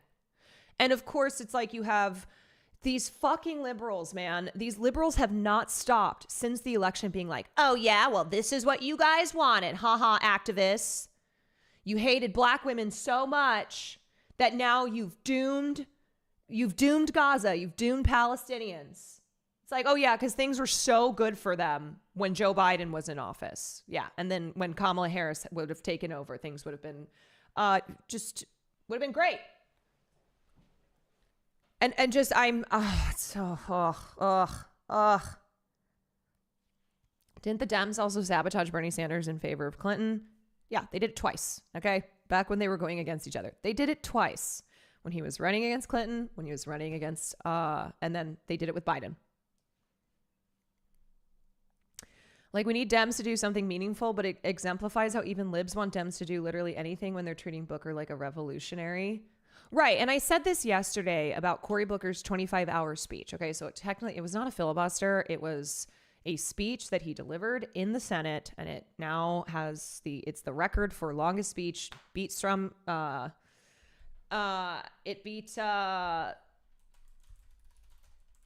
what's his face? Strom Thurmond. Which that's a good thing, objectively, just like anybody giving a speech longer than the guy who hated civil rights. But what I pointed out yesterday is the fact that so many liberals, so many Democrats are desperate for a fight. And like, they are so angry and exhausted by seeing the Democrats just do what they do, capitulate, not have that dog in them, talk about, reaching across the aisle, shit like that. And so just Cory Booker standing up there, even though that didn't accomplish anything, is something that people so desperately want and they so desperately need. And I don't know. I mean, we talk all the time about how progressive policies are popular in this country because they are. Progressive policies are popular. And people are desperate right now. They are looking at this country, and no matter what side of politics you're on, there is a very real sense of desperation. There's very, very tangible anger. People are terrified. They're exhausted. They need real change. And just the fact that people were like excited by somebody standing up and giving a 25-hour speech because at least it felt like something to them. After the speech, Republican rose to nominate Trump's NATO ambassador. Not a single Dem objected. Yeah, they're like, sorry, can't see any. What's happening? What's going? Should I have objected? Should I have done that? It'd be nice if they did something substantive instead of performative, though. No, totally. I agree. The Democrats love optics. They love it. They love optics. And it's why I like always push back when liberals in my life will be like, well, the Democrats should just do what the Republicans do, which is lie. It's like, okay, first of all, they do lie. Okay, they do fucking lie. Second of all, no. What are we talking about? What do you mean that the Democrats' policy should be to do what the Republicans do? No. The fuck are you talking about? Give us progressive policies. Give us a progressive agenda. Talk about fucking healthcare, man. That is popular. People listen to that stuff. They want that stuff. What do you mean do what the Republicans are doing? You know who did try to do that? The Democrats. When they did that on issues like the border. When they were like, yeah, no, actually, we're gonna be even tougher on the border. Donald Trump is weak. They saw how popular the Democrats were with their fear mongering, with their moral panic, their love of moral panics, and they're like, ooh, okay, we're gonna try to do that. So they filibustered thin air. No, it was not a filibuster. So Cory Booker got up in the Senate and he gave a speech. It was a symbolic protest against Donald Trump. He warned of a grave and urgent moment in American history. You know, it would have been nice if he talked about, I don't know, fucking suppression of Palestinian activists. Talked about the role of AIPAC, which he takes a lot of money from in our political system. But anyway, it was not a filibuster. It just held up legislative business in the Republican-controlled Senate. But it was a symbolic protest. It was like, it was a Democrat standing up and giving the longest speech ever in the Senate, and a lot of people were like, at least somebody is doing something.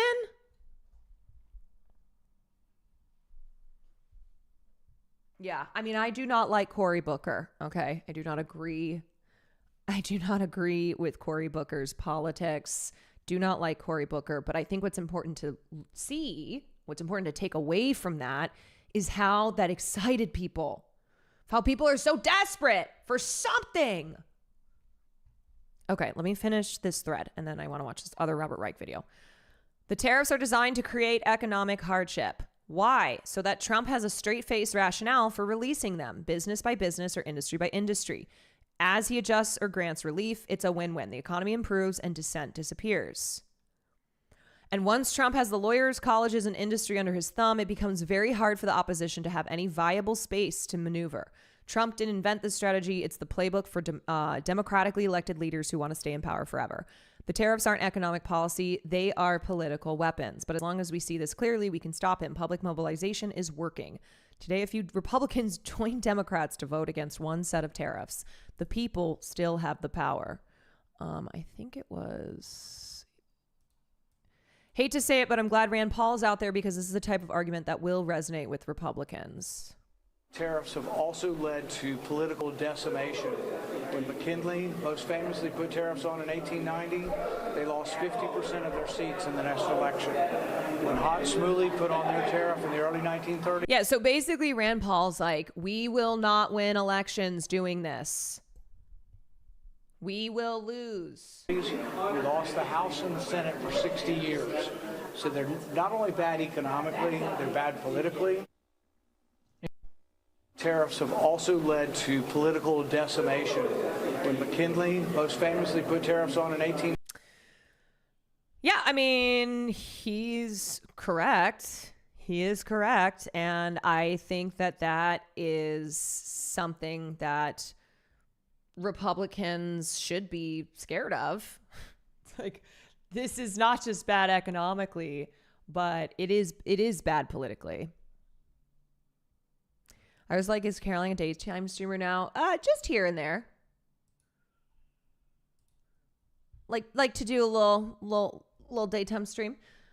Trump's tariffs will result in a massive transfer of wealth from working people into the hands of millionaires and billionaires. Here's how. Because Trump's logic, there's no logic to this, but what he says is that his tariffs, his big, beautiful tariffs, are going to bring in all of this money, and we will actually have enough money that we will be able to have a gigantic tax cut. What he doesn't say, and here's the truth, and this is why Democrats need to be screaming from the rafters, what he doesn't say is that the people who are disproportionately paying for the tariffs are Americans.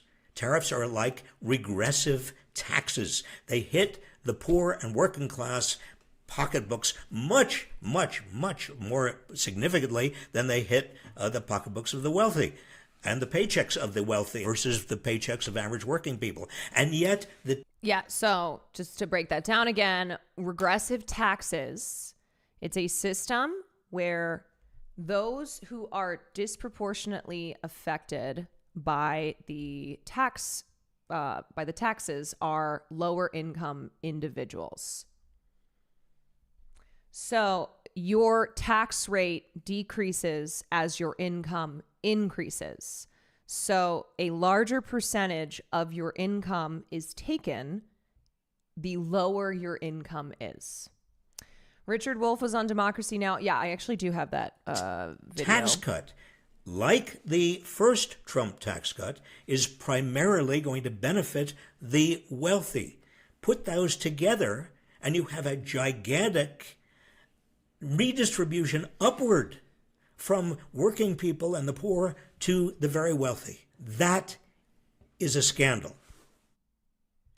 It's hilarious to me. Robert Reich's son, Sam Reich, is an incredibly progressive improv comedian, CEO of my favorite streaming platform, who's full of a great progressive crew. I don't think I've ever... Oh, that's right. His son is the CEO of Dropout. Yeah.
Now, let me quickly. Whoa. Max, thank you for the Prime. Look at all these Prime subs. Drac here, thank you for the Prime. Easy SC Muse, thank you for the Prime. Chris the Nerd, thank you for the Prime.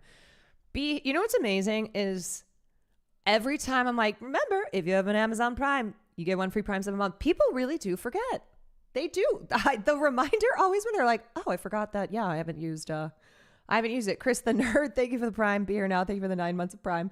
Dune, thank you for the 27 months. Nick, thank you for the 7. Nodders, thank you for the 5 gifted subs. Hugo Gerg, thank you for the 27 months. Concuss, thank you for the gifted. A King Called Prince, thank you for the Prime. Juggling Grenades, thank you for the 9 months. Yep, sadly, I'm having financial issues, but no problem.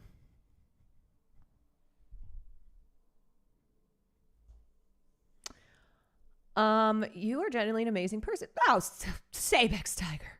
Noticed you during SAG-AFTRA protests, followed you then, and loved every stream I watched of you. Thanks. Glad you're here. Happy to have y'all here.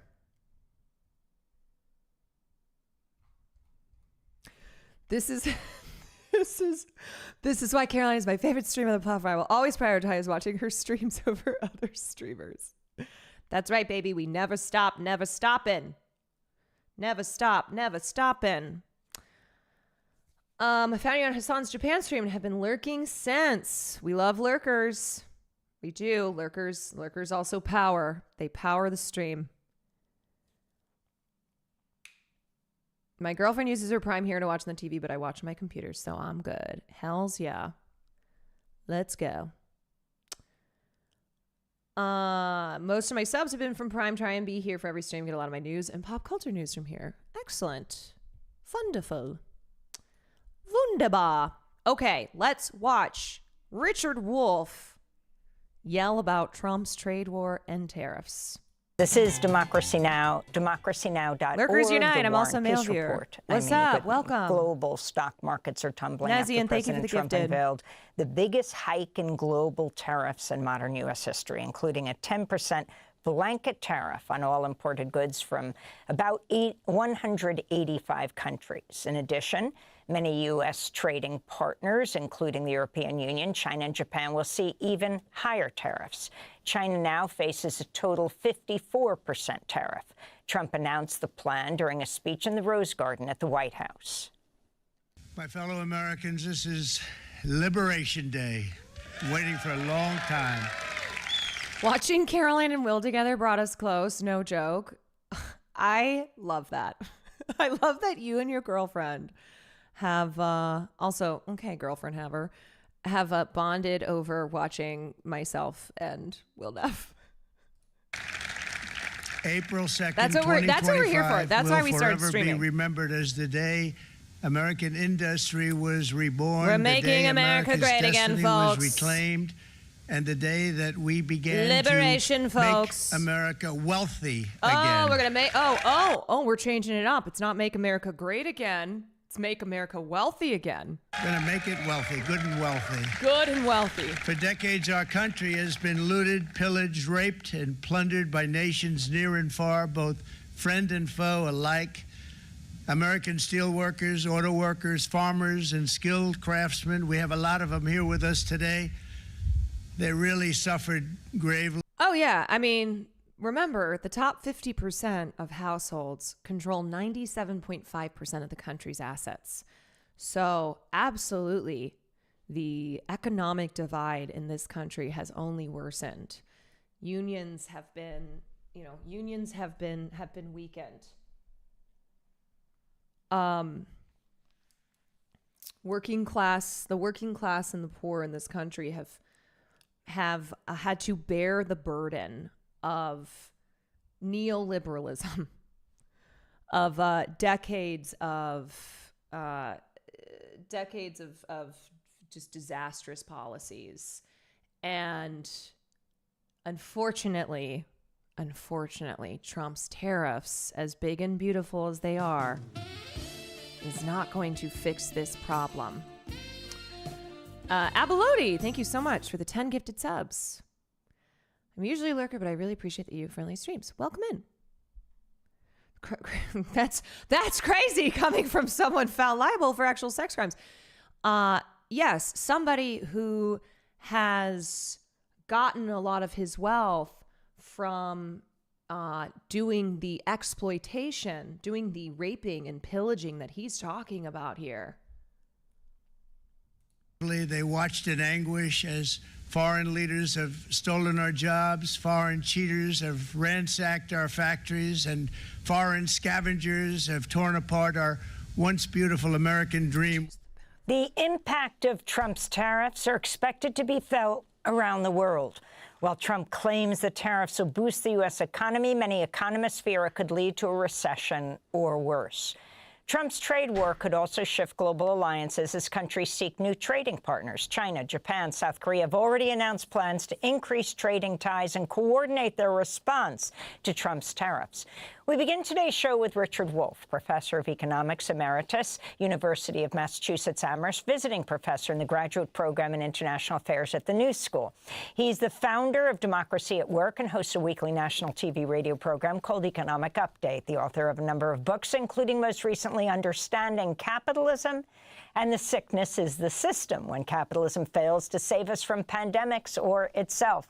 Professor Wolff, it's great to have you with us again. Well, start off by responding to, and were you surprised, shocked, or do you guess that, well, about 185 countries were going to see increased or tariffs? On the one hand, we knew something like... I just have to tell you guys, I hate having to go to the bathroom. Even though streaming makes me drink the only water I drink during the day. But I hate going to the bathroom because when I was a teacher, I mean, sometimes you have to go, like, you would usually wait in between classes or on like recess. But I was imagine this as like my classroom. I go, oh God, all hell's going to break loose. Oh, the kidney stones, girly. But girly, the kidney stones. I know, I should just start wearing diapers. I should. I should wear diapers so I never have to leave. I never have to walk away from you guys. I'm going to put a sink right here so I can fill up my water, and I'm going to wear a diaper. I know. I'm like, oh, like this was coming. On the other hand, the sweep and the scope of it does make you stop. Mr. Trump. Pee in the sink. You're right. I'm going to put the sink for my water and then also pee in the sink. Yeah, my chat. You guys are well behaved though. No, I trust, but there's still, it's the teacher in me that's like, oh God, I got to get back. I'm like, pee as fast. I pee so fast. I'm like, phew. That was too much information. But anyway. Trump is right. Now you know. It is a changing moment in American history and world history. But I think his representation of what's going on is completely fantastical and has only to do with the self-promotion that he is engaged in most of the time. It was never foreigners who did it to us. This notion of the United States as a victim. We have been one of the greatest beneficiaries in the last 50 years of economic wealth, particularly for people at the top just like him.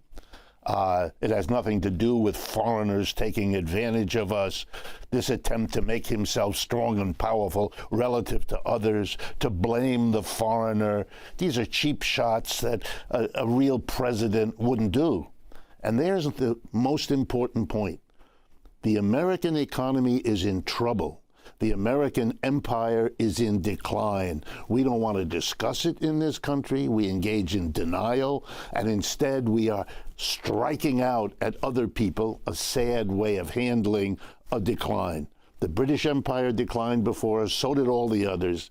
We are now at that point. We had a great 20th century. 21st century is different. You have to face those problems. That's not being done. What's being done is to say we have difficulties, but they're all somebody else's fault, and we're going to solve it by punishing them. I would like to point out, as you suggest quite rightly, Amy, that the rest of the world is not going to sit by. The United States does not have the power it had in the 20th century. It is not in the position it seems to imagine itself. when the Secretary of the Treasury added to Mr. Trump's comments that he warned the rest of the world not to retaliate, that would imply that if they do, there would be escalation. Yes. The geriatric cough was for dramatic effect. Yes, that's what I do as well. I mean, this is the truth. This is the simple truth. The American empire is in decline. We are becoming more isolated. We are, as we've described ourselves, the world police. We are bullies. This is how we've been operating, where it's like just narcissism. It is bullying. It is treating the outsider as the reason for the decline in this country. It's why blaming immigrants, why punishing visa and green card holders, why shitting all over our allies. That this has been the strategy. That it is not to look inward, not to do any introspection. It is to only cast blame to all outside of the American bubble. And this was alarming.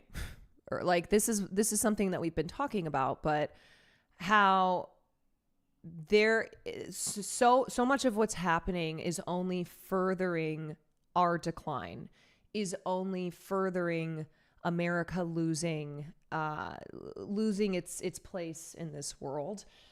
A doctor behind award-winning Parkinson's research was among the scientists purged from the NIH. So all of these, all of these agencies, these programs that are losing funding, that are doing really, really important work, these visa and green card holders who are here studying and working in STEM, and they are being kicked out of this country. They're not being allowed back in. They are being disappeared. Like it's not just terrible from a like, this is inhumane, like we can't treat people like this, but also it is terrible what this does to our progress, what this does to our making advancements in, say, the scientific field. Several top scientists charged with overseeing research into disease prevention and cures at the National Institute of Health were notified that they were subject to a reduction in force on Tuesday as part of a devastating purge of federal employees carried out by U.S. Health and Human Services Secretary Robert Kennedy Jr. Multiple sources at the NIH, granted anonymity because they were not authorized to talk to the media, confirmed Tuesday afternoon that at least 10 principal investigators who were leading and directing medical research at the agency had been fired. Among them is Dr. Richard Ewell, a leading researcher in the field of neurodegenerative disorders, previously awarded the Breakthrough Prize in Life Sciences for his groundbreaking research identifying mechanisms behind Parkinson's disease.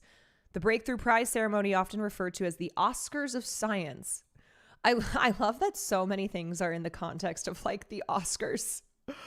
People don't understand what the Breakthrough Prize is, but they know what the Oscars is. So they're like, oh, okay, so that's a big deal. Was last year attended by Elon Musk, whose Department of Government Efficiency has served as the tip of the spear in Donald Trump's campaign to eliminate large swaths of the federal workforce. Bianca Rodriguez, an agency spokesperson, pointed to previous statements by Secretary Kennedy, including plans announced last week to eliminate 1,200 NIH jobs in areas of procurement, human resources, and communications. Multiple NIH sources tell Wired that the layoffs include, in addition to labor, IT, and human resources personnel, several accomplished senior investigators at the National Institute of Neurological Disorders and Stroke, top scientists at the National Institute on Aging, and several researchers noted for their work in HIV, emerging infectious diseases, and child brain and neural disorders. At the NINS town hall meeting on Tuesday, leadership at the Institute expressed confusion about the cuts, saying that they were blindsided by firings of principal investigators who lead research teams. They have approximately 1,200 principal investigators across its 27 centers and institutes. To get rid of 11 of our senior PIs, we're hoping that's a mistake because we can't figure out why they would want to do that. Why would they want to do that? Oh, I wonder if it has to do with their wanting to rule with an iron fist, have control over these institutions, use these cuts as a way to pretend like their policies are good for the economy, and then extend the tax cuts, say, and point to all this extra revenue that we have, all this extra money that we have, and use that to further give cuts and benefits to their wealthy corporate donors. All that extra money will trickle down. Yes, we are still waiting for the trickle down. Don't worry, it's coming. I heard that Parkinson's isn't really a thing as long as you avoid seed oils. If you avoid seed oils and you tan your butthole at least 20 minutes a day, then you don't have to worry about neurological diseases. Okay. Just some more truths that you're learning here on the Quan stream. The HHS has spent as much money as they have in 2003 as they did in 2024. We're never getting free health care. The labs affected by the layoffs include those involved in clinical trials as well as preclinical studies.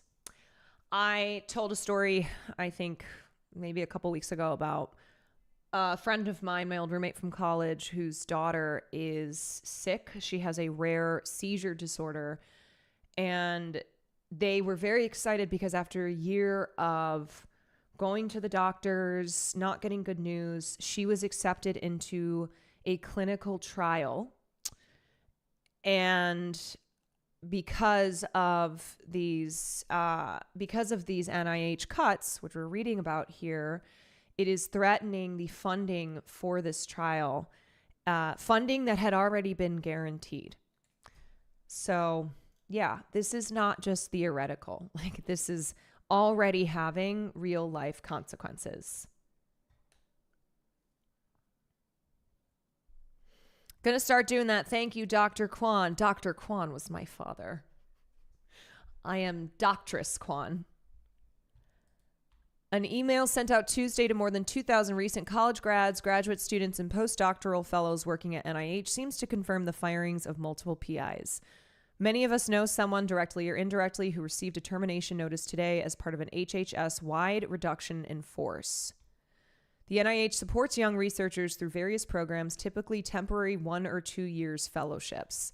These early career scientists are placed in labs under a PI. In her email, Milgram tells fellows with NIH's post-baccalaureate cancer research and visiting fellow programs whose PI received an RIF notice. I can assure you that your fellowship appointment is not immediately terminated and that we will work with each of you to explore reassignment options soon. An effort is already underway by NIH leaders to reverse the firings of the investigators whose absence could paralyze research at the agency into finding targets and biomarkers for drug development and other treatment. Well, damn straight, that's right, because all this stuff is causing autism. These vaccines, these drugs. That's what's making the kids autistic. The Trump administration sent out notices to thousands of federal health agency employees on Tuesday, including at the NIH, the FDA, and the CDC. The NIH, which is the world's largest source of funding for research into the causes, prevention, and cure of human disease, was stripped of critical support staff on Tuesday, in which Kennedy framed as a shift in his agency's priorities. Roughly a quarter of the agency's staff has been cut since the start of Trump's second term. Kennedy called the firings a difficult moment. Oh, great, thanks. That makes things better.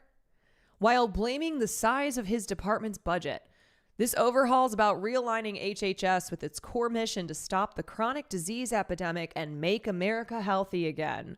Yeah, great. We're going to make America healthy again. We're going to stop chronic diseases by cutting funding for the largest agency that does research into the causes, prevention, and cure of human disease.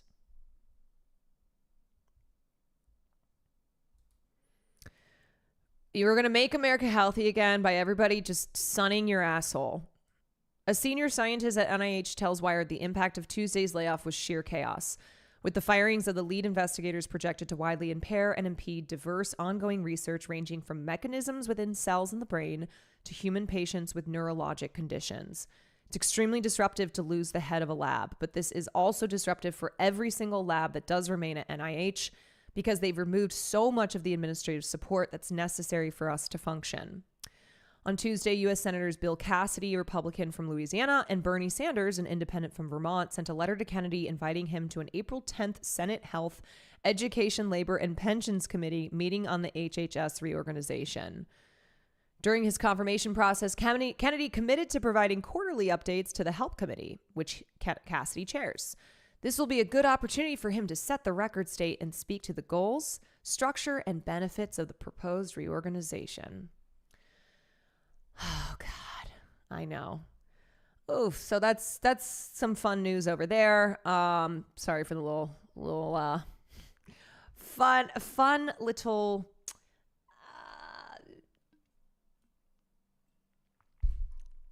going off the path that we just took there, talking about NIH funding being cut. He said there will be. Someone famously said on a recent Jubilee video that we just got to get vaccinated by God and we'll never get sick. Lamb of God. Amen, brother. Amen. God damn, we have to stop Jubilee. You know what? I know I've said I'm not a leader in this revolution. I will be the leader in stopping Jubilee, okay? If it's the last fucking thing I do, I will stop Jubilee. The Jube is not safe as long as I am here. Escalation. Well, nothing will guarantee more escalation than if they do nothing, because then it's an invitation to Mr. Trump to keep one Caroline Kwan versus all of Jubilee.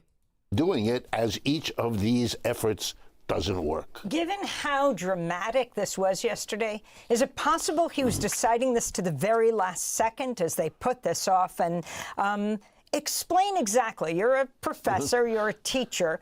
Most people don't even realize how tariffs work. Okay. A tariff is a tax. It's just a particular tax that got that name. It used to be called import duty. All it means is when something comes into the United States that was produced outside and is brought in to be sold, it has to pay a tax, as literally as it crosses our border into our country.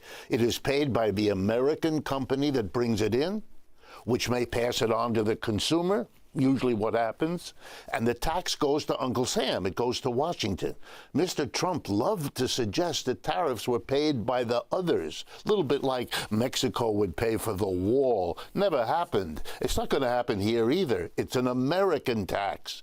And there's something remarkable that clues you into how big a change this is, that the Republican Party, which has branded itself as the anti-tax party for a century, is now imposing the most massive tax imaginable.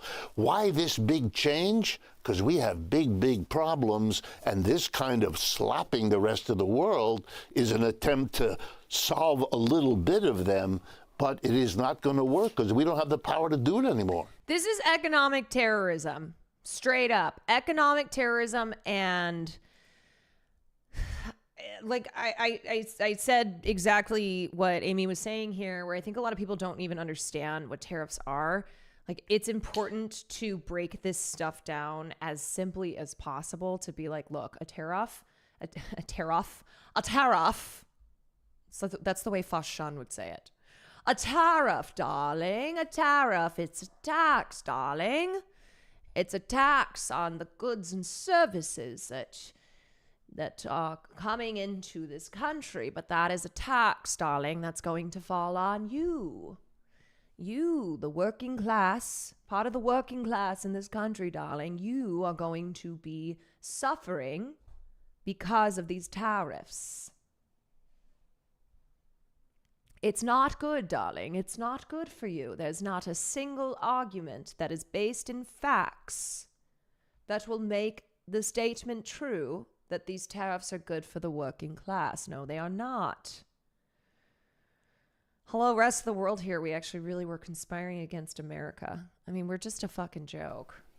I want to go to UAW President Shawn Fain, who supports Trump's new tariffs, saying last week, "We applaud the Trump administration for stepping up to end the free trade disaster that's devastated working class communities for decades." Fain spoke Sunday on CBS's Face the Nation.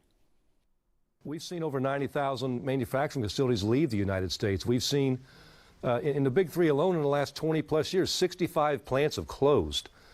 And so, look, tariffs aren't the total solution. Tariffs are a tool in the toolbox to get these companies to do the right thing, and the intent behind it is to bring jobs back here. Genuine question, aren't all the countries who target already tariffing us? Tariffs are not, tariffs exist, like they already exist. But what's happening here is Donald Trump creating a trade war. That is him introducing his reciprocal tariff plan under the premise of this is going to create more jobs and more goods being produced in the United States, yada, yada, that this is going to reduce trade deficits, bring foreign manufacturing back to the U.S. shores. And then that will, increase the revenue in our country. And then that will pave the way for tax cuts. But the trade war is compounding everything else he's doing. Right. But what this is that these are additional individualized tariffs for the countries that were here. This is like the whole, this is the list that they put out. And then what will happen here is that America's largest trading partners have said that they are going to countermeasure this. So it's essentially like what already exists. Trump has made this big move that's very aggressive, that's very antagonistic to the United States trading partners, as well as to the citizens who live in this country. And so it's going to it's going to result then in a trade war with our trading partners who are going to slap back at the US, who have just imposed these individual massive additional tariffs.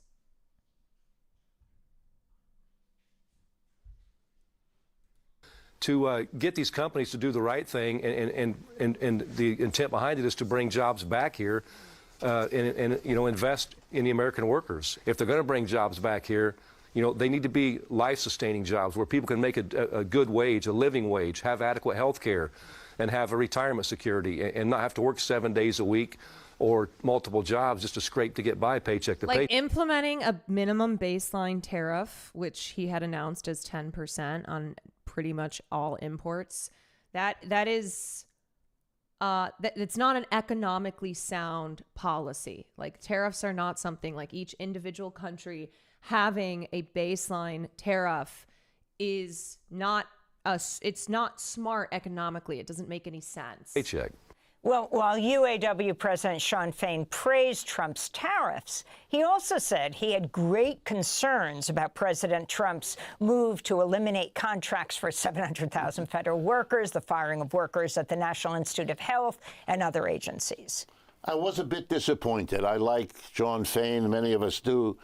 But this was disappointing. To say, basically, I will support the president because he does something that might help my union even though Sean Fain knows, as most economists do, that if you put a tax on the goods coming in, they will go up in price because we have to pay that tax now. And that will lead to domestic producers able to raise their prices because their competitors from abroad are stuck with this tax. So we expect a boost to inflation, which is going to hurt the working class of this country in a very serious way, especially if it builds on itself, which often happens when you do tariffs like this.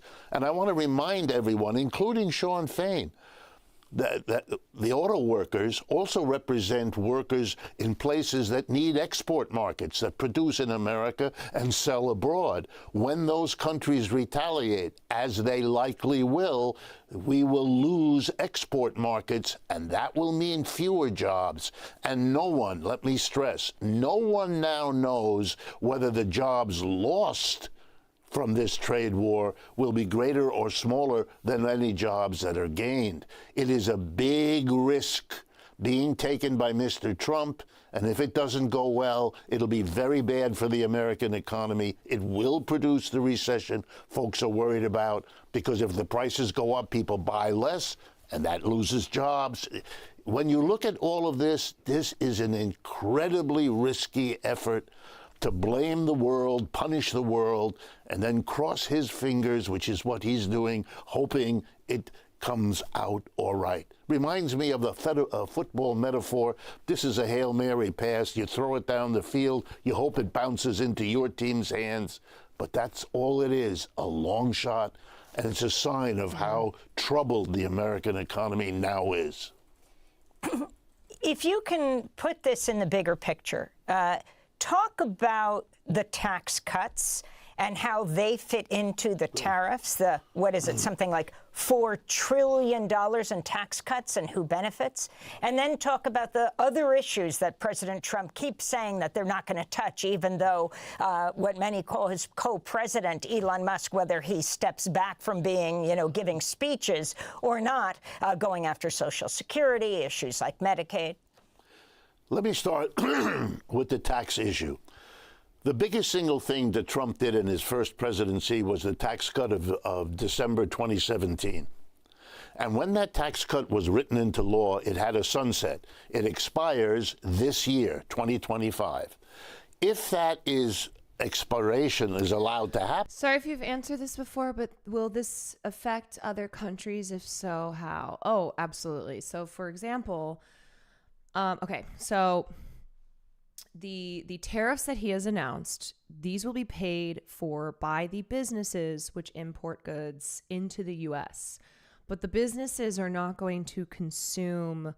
They're not going to take on the tax here. Like, they're not going to have that eat into their profits. So what happens then is that gets passed on to the consumers, to the customers. So this is why this is something that will affect people in the U.S., but it will also affect people in all of the countries that these massive tariffs have been imposed on. So the exports of these countries, the taxes from those that they have to pay from these businesses, that's going to be passed on to the people who live in those countries, and so you have inflated prices, et cetera, et cetera. It also will hurt it hurts the goods and services that are then coming into those countries as well. So essentially, like what would happen in a country like the US, as far as the prices falling on the consumers, of this hurting the working class, that will be reminiscent. It's similar to what will happen in other countries as these companies are losing business, as they are having to take on these tariffs. And so that will then, that's where the trickle down comes from. Like when we talk about trickle down economics, what it is that the extra costs incurred that will be put onto these businesses then trickles down to the consumers, to the customers. Canadian liquor stores have removed American-made alcohol from shelves. So if you're in Canada, you can't have American-made alcohol. Also, many products made in America are not fully made there. You import parts to then make them. The car industry is an example that works like that. Yeah, so that's why he's talking about that, like, that even for these, in these manufacturing companies that make American products, they are still having to import goods. They're having to, let's say for a car, as you used in that example, American-made cars are still importing parts for those cars. So if they're paying higher prices on those, then it doesn't matter if it's American-made, it's still falling onto the customers, onto the consumers. Corporations and the rich, who were the big beneficiaries back then, will face a big tax cut. He doesn't want to do that because that's his base, that's his donor support. He doesn't want to have those taxes go back up. Well, then what is he going to have to do if he keeps on spending and he doesn't Yes, and job cuts. Okay, so for example, the UK exports like $60 billion worth of goods to the US, a lot of which is in machinery, pharmaceuticals, cars. So if the U.S. demand for those products goes down because of the extra charges that the importers are facing, then this will affect the profit of these. This will affect the profit of these companies. This could then result in job cuts.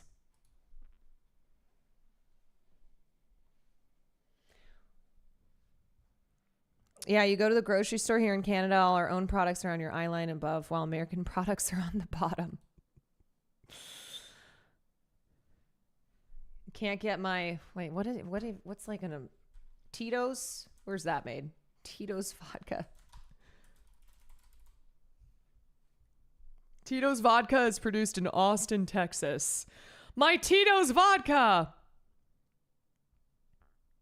Let those taxes go back up, he's going to have to borrow trillions, as we have been doing. He doesn't want to be the president who keeps borrowing trillions, in part because the rest of the world is a major creditor of the United States, and they're not going to continue to do it the way they have. So he's in a jam. He has to do something.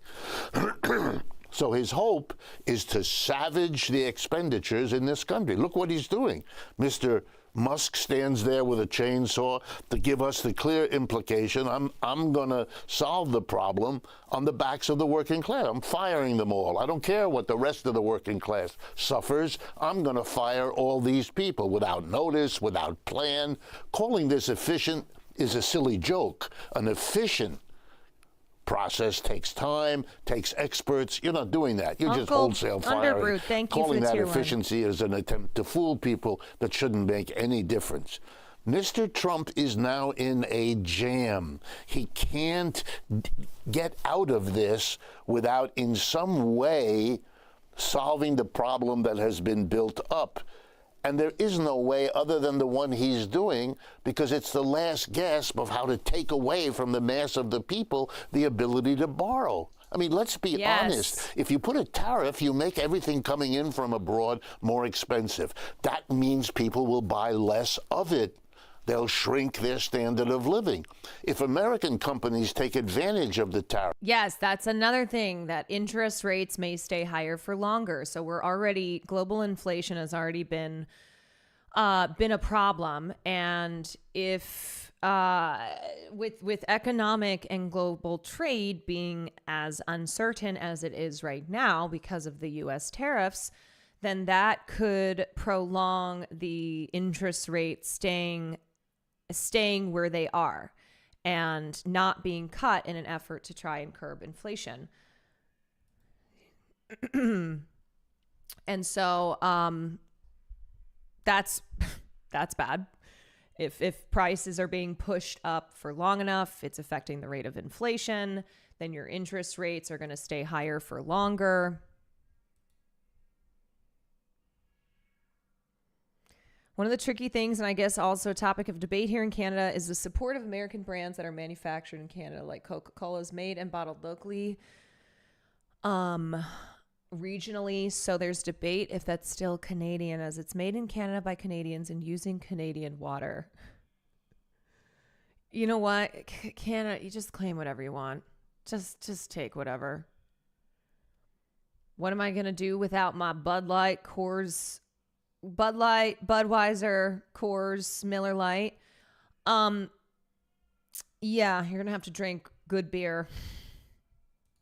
Which they always do by raising their prices. That will also hurt the working class. You are immiserating your workers in order to try to solve the problem you haven't solved before. But here's the irony that may in the end come back to haunt us. Europe has been unable to unify under the umbrella of American alliances. The enmity of the United States is bringing Europe together better than the alliance was able to do. And as you pointed out, very important, China, Japan, and South Korea, with long histories of animosity and tension, are getting together to cope with this. Wow, we are unifying the whole world. If you want the big picture, in my judgment, after World War II, George Kennan taught us about containment. We're going to contain the Soviet Union.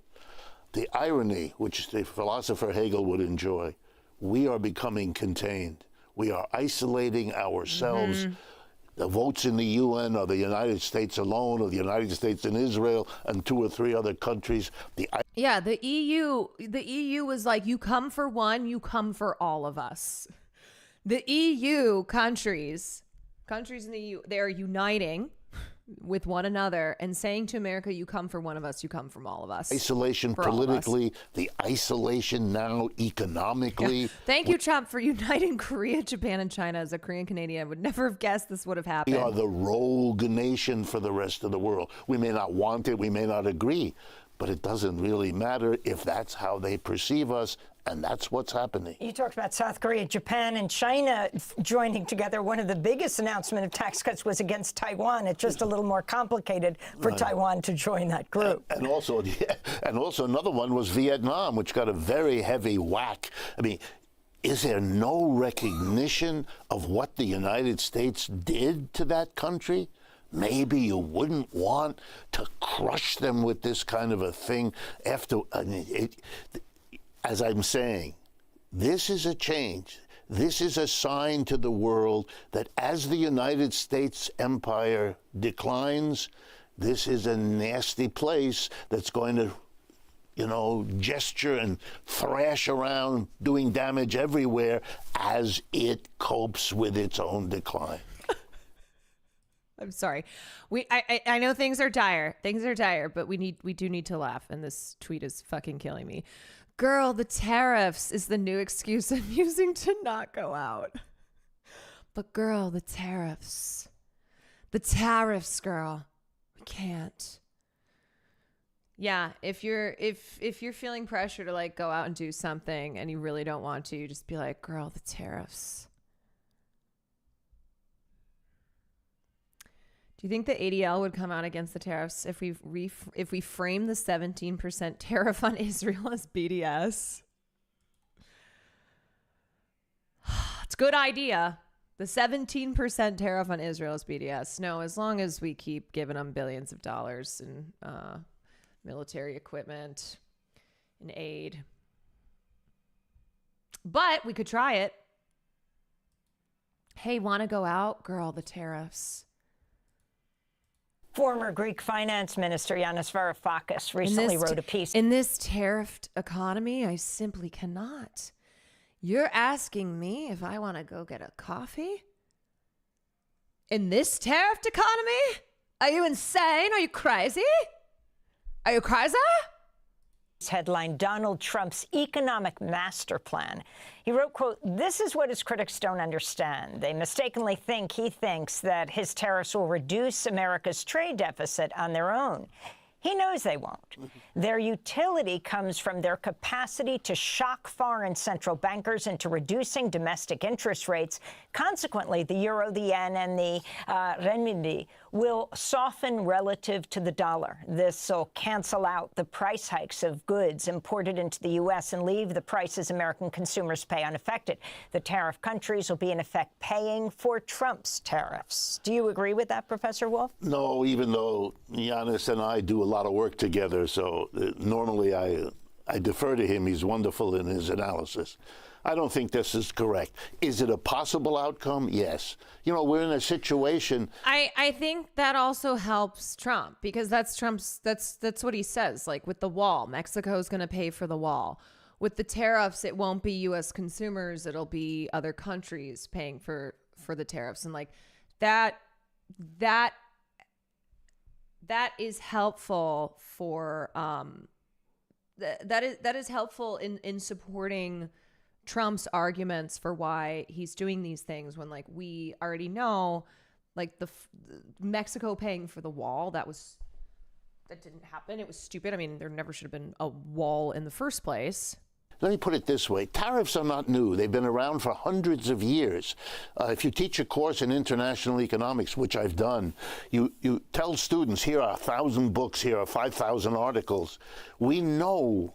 And the answer is, when you impose a tariff, you don't know what the outcome is, because it depends on everything else going on. Interest rates, exchange rates of currencies, rising or falling economies around the world. You can't know in advance. It's a very risky thing, which is why for the last 50 years, we have had, administered by the U.S., something called free trade or neoliberal or globalization. Oh, my God, my neck. All of that is over now. The United States can't win anymore in that system, so it is reverting to economic nationalism. And that's a fundamental shift that throws the world. It was the accepted wisdom for 50 years, the last 50 years, not to do what Mr. Trump is doing now. If you want, you can think that everybody who thought that way for 50 years was wrong, and Mr. Trump, the genius, is correct. But that would be a long shot. Better bet he's trying to save his own political life, and he's trying to cope, to his credit, with a declining economy without having to admit that that's the case. It's also about personal power for Donald Trump. That's what this is. It's about Donald Trump's personal power. This won't end well. It normally doesn't. And what we're going to see is the fighting against one another of the Europe bloc, the Asian bloc, the American bloc, at a time when the United States is weaker than it has been economically and politically. Look at the debacle in the Ukraine as well.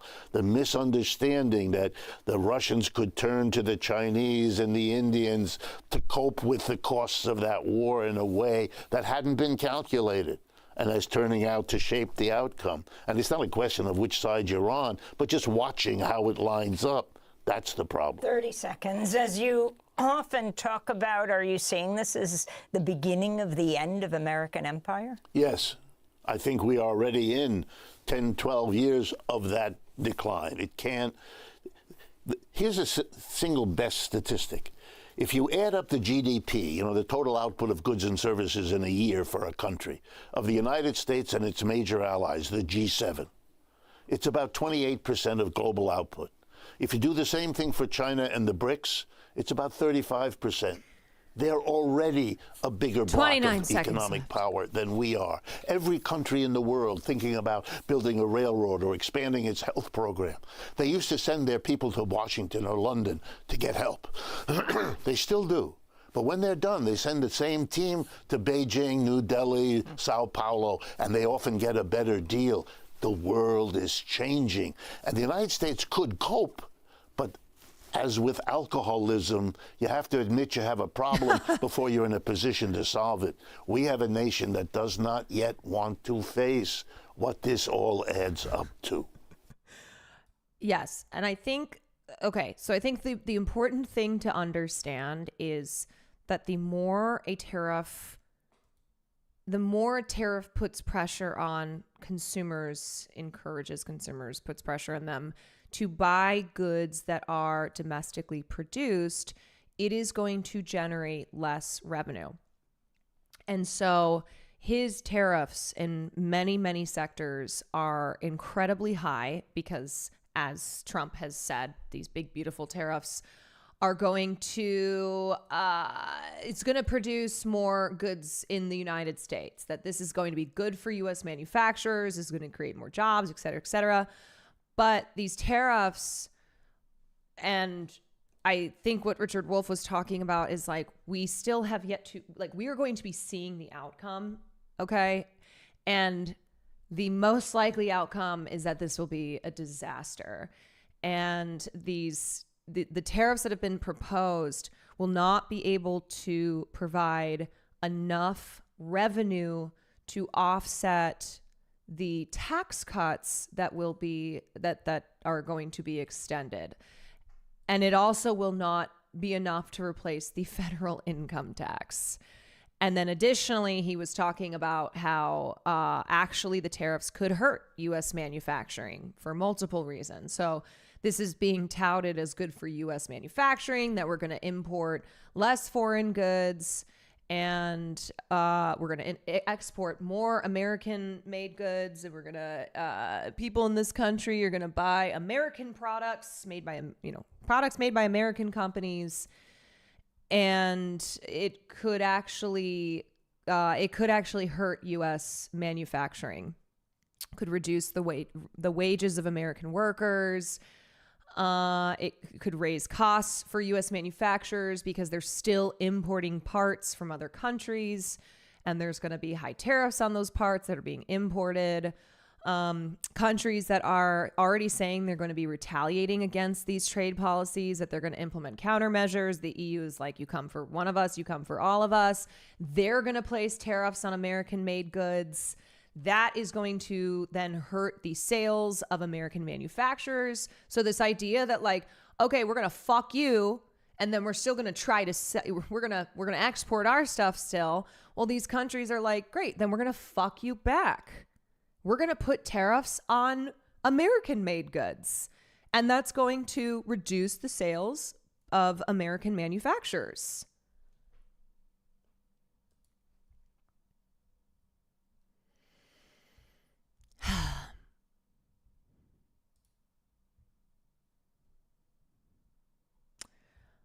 Okay, let's.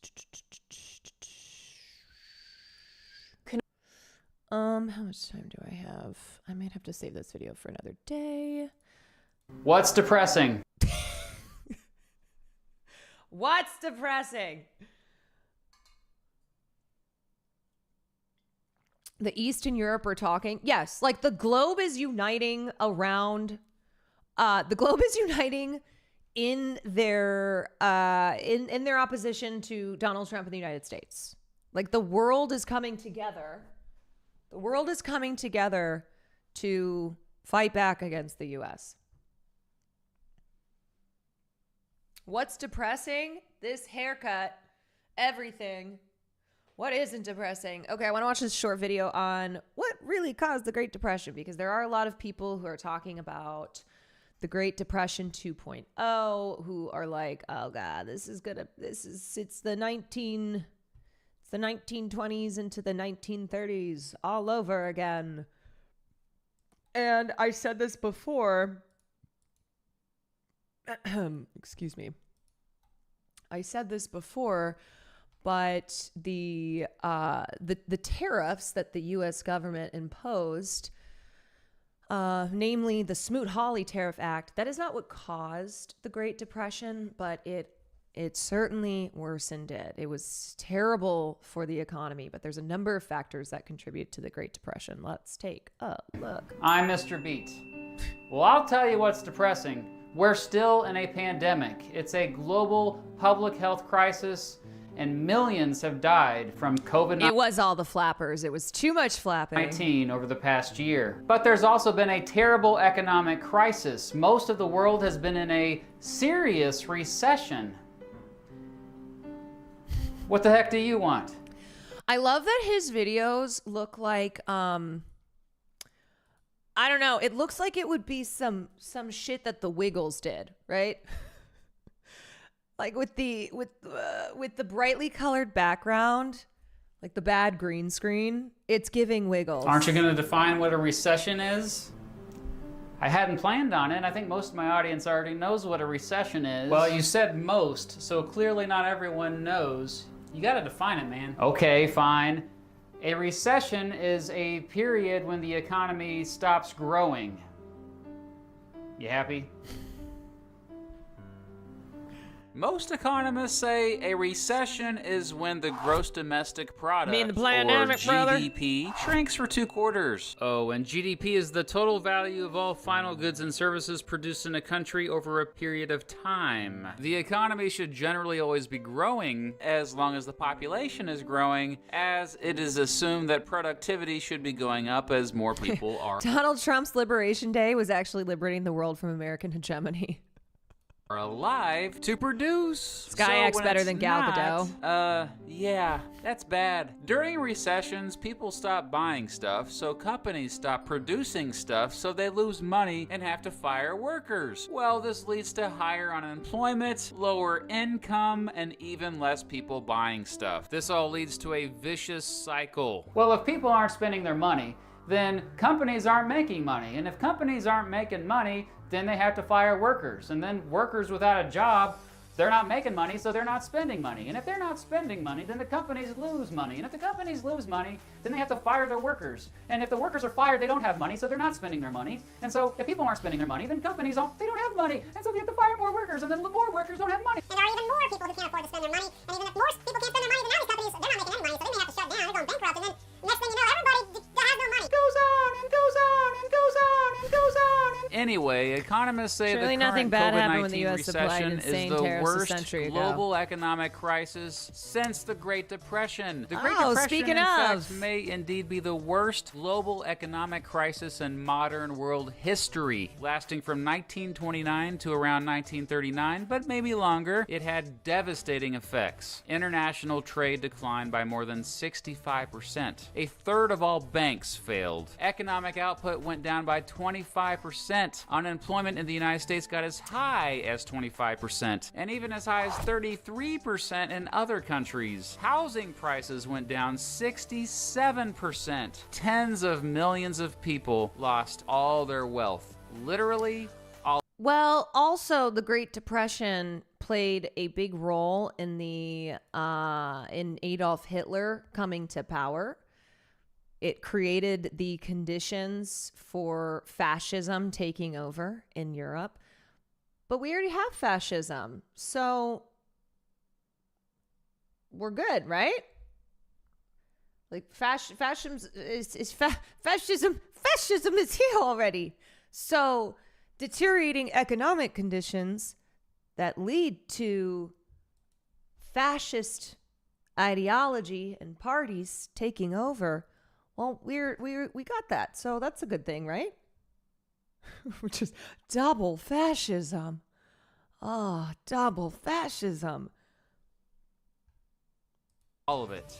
Imagine being a 60-year-old man and building up wealth your entire life, working your butt off, only to see all of it gone. And you have to start all over from scratch. Tens of millions found themselves in... How the tens of millions of people lost their wealth? How big was the population back then? He can't say that and then not tell us that. The population in the 1920s was about a third of what it is now. So little over 100 million people. So yeah, tens of millions of people. I mean, tens of millions of people losing everything today, with the size of the U.S. being like 330 million people. That's very bad. But especially in the 1920s, when the population was a third of what it is now. In this position. Anyway, long story really short. Ever since the Great Depression, governments around the world have been much more involved with trying to rescue economies and give direct aid to citizens to cope during recessions. But what caused the Great Depression? I mean, we know what caused the current COVID-19 recession. It's in the name, COVID-19. COVID-19! COVID-19! It's more cut and dry. But the Great Depression is more complicated. Historians and economists have debated what really caused the Great Depression for decades. The debate is usually between the folks who favor a more limited government when it comes to the economy and the folks who favor a government more involved with the economy. You know what? That kind of sounds like pretty much every debate in modern history. Anyway, when I searched causes of the Great Depression on YouTube, these 3 videos pop up. Let's look at the YouTube channel Econ Clips first. It gives a perspective from what's known as the Austrian School of Economics, which generally is critical of government involvement in the economy and favors individualism and free markets. Another video that popped up when I searched causes of the Great Depression was the Crash Course U.S. History video about the entire Great Depression. It was surprisingly more nuanced, looking at what caused the Great Depression, but still leans towards the narrative that the government wasn't to blame as much as the dang free market was, and the irrational behavior of individuals. This is the more mainstream, quote, Keynesian perspective. Keynesian economics, Liberal named after economics. a dude named John Maynard Keynes, who first popularized these ideas, generally is all about doing whatever you can to increase the aggregate demand, or total demand, and that sometimes markets can mess up aggregate demand, so government and or central banking has to come in and fix it. The third video that popped up is from an old friend, Robert, from Reading Through History. This video is probably the least biased of the 3, but I feel like he focuses too much on the stock market crashes of October 1929, which were probably more symptoms than causes of the Great Depression. My point for bringing up all those different perspectives is our political biases often strongly influence what we believe caused the Great Depression. After scouring as many different sources as possible over the years, I have compiled one giant list of 18 possible causes of the Great Depression. And here they are. You get all that? Excellent. Great. This is like when you're about to take a test and you just try to memorize everything, like imprint it into your brain. And then the second, I don't know, did anybody ever do this? You would literally quick memorize, and then you sit down, the test is in front of you, and you just write down immediately on the back of the paper so you don't forget what you just memorized. Groovy. No, most of that does not make any sense to them. Are you insulting my audience? No, it's just a confusing list for anyone who's not an economist. Fair enough. Okay, buddy, let's break this down. Let's simplify this. While all of But that's okay for us because we're all economists in here. So we're good. Those causes are correct to a certain degree. Some are less credible than others. Plus, some of these can be combined and are definitely related. And I do get that this list might be overwhelming, especially if you're an 8th grade American history class watching this right now. And so I come up with another top 5 list, baby. Woo! Heck yeah, let's do this. Here are the top 5 causes of the Great Depression, counting down from the least biggest cause to the biggest cause. Number 5, an unstable banking system. Between 1930 and 1933 alone, around 9,000 banks failed in the United States. Hey, Ernie, you got any money in the Oh, bank? it's a wonderful George, life. this is a pickle. All right, now what happened? How did it start? Well, how does a thing like this ever start? All I know is the bank called our loan. When? About an hour ago, I handed over all our cash. All of it? Every cent of it, and still was less than we owed them. Holy mackerel. And then I got scared. Top 10 Great Depression moments. George, and closed the doors. I was just talking to old man Potter, and he's guaranteed cash payments to the bank. The bank's going to reopen next week. But, George, I got my money here. Did he guarantee this place? Well, no, Charlie, I didn't even ask him. We don't need Potter over here. And I'll take mine now. Potter. No, but you're thinking of this place all wrong, as if I had the money back in a safe. The money's not here. Watch Your money's Mojo in Lady Joe's Speaks. house. That's right next to yours. And in the Kennedy house, and Mrs. Maitland's house, and 100 others. You're lending them the money to build, and then they're going to pay it back to you as best they can. Now, what are you going to do, foreclose on them? I got $242 This guy was such an asshole, this one. And $242 isn't going to break anybody. Because banks hold just a fraction of the value of their customers' deposits. And then who's the lady who's like, I'll just take $20. He's like, God bless you. God bless you. deposits in the form of reserves. Any sudden surprise attempt to convert deposits into cash can leave banks short of reserves. Now, usually banks can just borrow extra reserves from other banks or from the Federal Reserve Bank, the central bank of the United States. However, many banks couldn't or wouldn't borrow from the Federal Reserve because they either lacked good enough collateral or didn't belong to the Federal Reserve System. Bank deposits would be greater than the value of their assets. And this led to banks failing. Oh, and in the early 1930s, there was no such thing as deposit insurance. If a bank failed, you lost all your money you had in the bank. And if you didn't have George Bailey, who's about to go on his honeymoon and had saved up money for his honeymoon, come in and hand out the money for his honeymoon to you, the people who had money in his Bailey Building and Loans or whatever it was called, then you were screwed. This led to some bank panics in which depositors pulled all their funds for fear that they might lose all of them if the bank failed, which in turn only made the problem freaking worse. More and more banks failed because of it. Number 4, asset. Yes, so the money supply contracted. There was less money in circulation. Made it difficult for more Americans to get credit. You need credit for purchases. You need credit to start things like businesses. And that all snowballed, and that led to the stock market crashing. Bubbles. First of all, an asset is any owned... But can't they just print more money? That's what they do. Can't they just print more? Resource that has value with the expectation that it will have a future benefit. An asset bubble is when asset prices rise to unrealistic levels in a short amount of time, meaning the assets aren't really worth that much, yo. They be inflated. Can't lose money on your inflated assets if you don't have any assets. You know what I mean? Putting the ass in assets. You know, like a bubble? This happened quite a bit during the 1920s. The stock market is a perfect example of this. Many forget that there was also quite a real estate bubble during that time, and much of that was due to easy access to credit, meaning it was easy for folks to borrow lots of money. But we'll get to that more here in a bit. Number 3, increasing tariffs and other taxes when people were struggling. Look. Does that sound familiar? Are people struggling right now and their taxes and tariffs are increasing?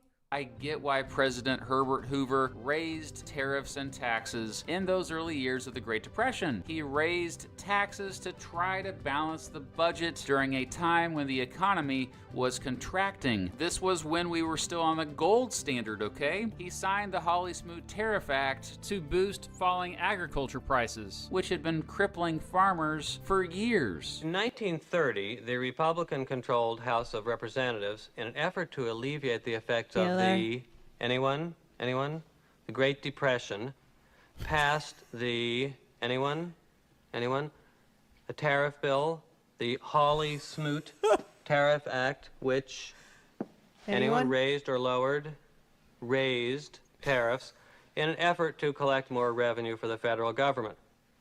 Did it work? Anyone know the effects? No. It did not work, and the United States sank deeper into the Great Depression. Yeah, the Hawley-Smoot Tariff Act is one of the worst laws in American history. It led to trading partners retaliating by raising their tariff rates and ultimately froze international trade, causing companies' sales to drop. So a lot of people have been sharing the clip from Ferris Bueller in the wake of the Donald Trump tariffs. Everywhere, basically raising taxes of any kind. Yeah, meanwhile, that actor, isn't he MAGA? Yeah, he's such a fucking douche.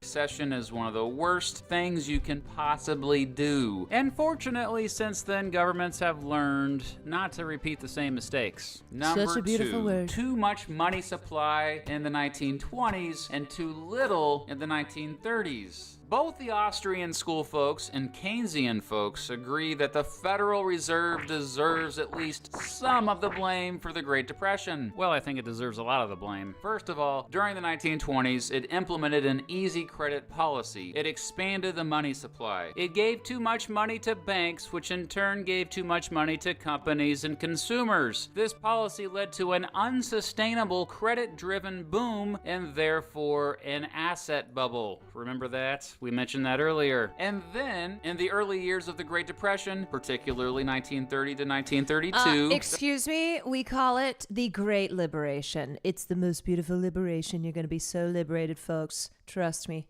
It's going to be big. It's going to be beautiful. You're going to be so liberated.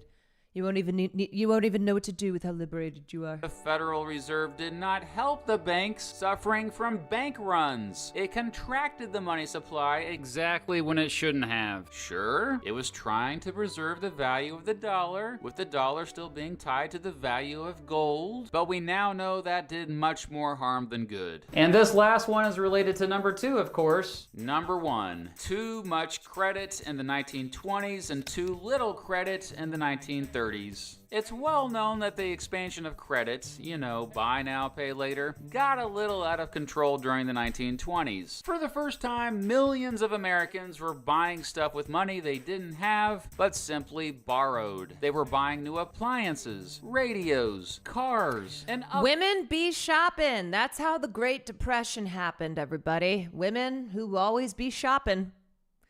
They went shopping and the economy collapsed. Other stuff, using installment plans, paying a small percentage down, and the rest over a period of months or years. By the end of the 1920s, 80% of radios and 60% of cars were paid for on credit. Americans even bought stock using borrowed money, for crying out loud. More like this practice was Elman. called buying on margin. All this buying on easy credit also led to the aforementioned asset bubbles. But then, once the Great Depression started, there was an overreaction. The Federal Reserve raised interest rates when they probably should have lowered them. There was a credit crunch, meaning it was hard to borrow to invest in new ventures that would lead to economic growth. So there was less investment, which led to lower consumption, which led to lower production, and thus lower wages, and thus decreased demand, and even lower prices, and Economists, by the way, call this a deflationary spiral. These credit crunches led to lots of bankruptcies during the Great Depression. So ever since, economists have constantly been trying to find that balance. And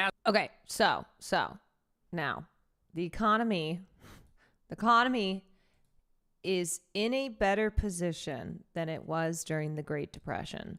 So I don't want to fearmonger y'all and say we are certainly going to experience the Great Depression 2.0. The impact of these tariffs, these big and beautiful tariffs, it's still uncertain. But it certainly, the high likelihood of this leading to an economic slowdown because of the higher prices that are going to be falling on consumers, it is going to then result in a cutback on spending. It could impact jobs. So I think it is safe to say that the tariffs are not going to lead to good. Caroline, do you have finance economy background? Hell fucking no. I was a theater, French, and international studies major, which meant that I studied abroad. No. I took economic classes when I was in college, but no, I do not have a finance and economy background. I am simply a theater kid. Yeah. I have an MBA actually, and it's called My Big Ass. You know what I mean? You know what I'm saying? I got one of those. I'm so sorry. I need to end stream soon. as we saw with the Great Recession of 2008, that balance was off quite a bit again in the years before it, as it felt like the 1920s. It's not an easy thing to figure out, even for the experts. No, honestly, I just try to read And I also consult people who are a lot smarter than me and who can break things down in a way that I can then try and break things down for chat. No, that's it's I have no background in finance aside from being a woman and women be shopping, you know what I mean? So no, I have no professional experience, no degree. I'm just here talking. So in conclusion, while there is no consensus among he's great. I do love Mr. B. historians and economists regarding the exact causes of the Great Depression, perhaps this top 5 list will be a compromise to bring those monetarists and the Austrian school and Keynesians together. Because dang it, both sides are right to a certain degree, so congratulations to everyone. Here is my monthly shout out to all of them who donate at least $10 or more to the channel each. Yeah, also don't forget my financial advice. Buy high, sell low. Okay, buy high and sell low. If there's one thing that you remember from today, buy high, sell low.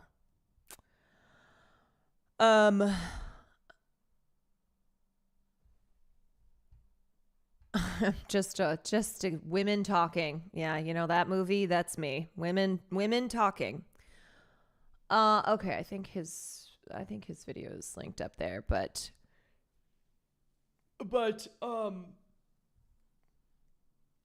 I was in a call exactly for the duration of the video, so buy high, sell low is all I learned. Well, that's all you need to know.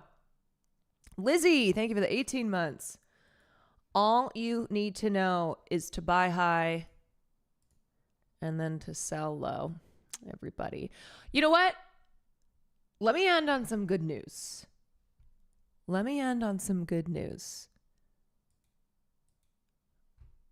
Besides the news that I got a fat ass. Okay.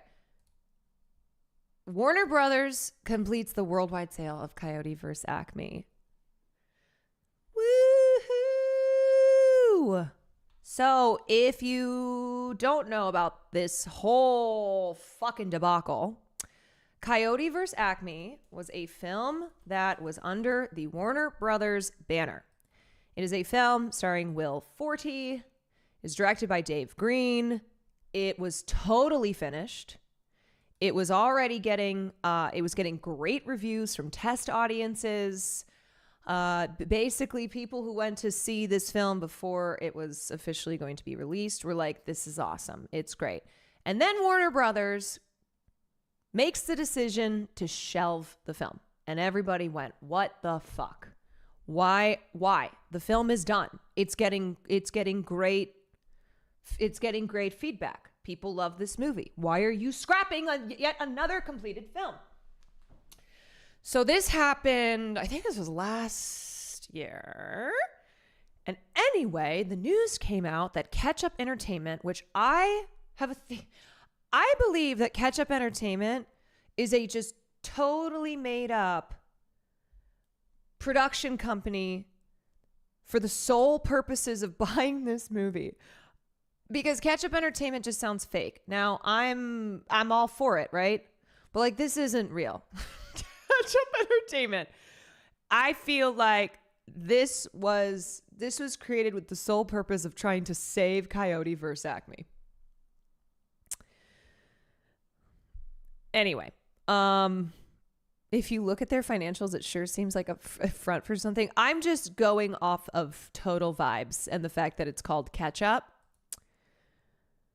Okay, so they confirmed that they had completed the deal for around $50 million to buy the rights to Coyote vs. Acme. The film is expected to get a theatrical release in 2026.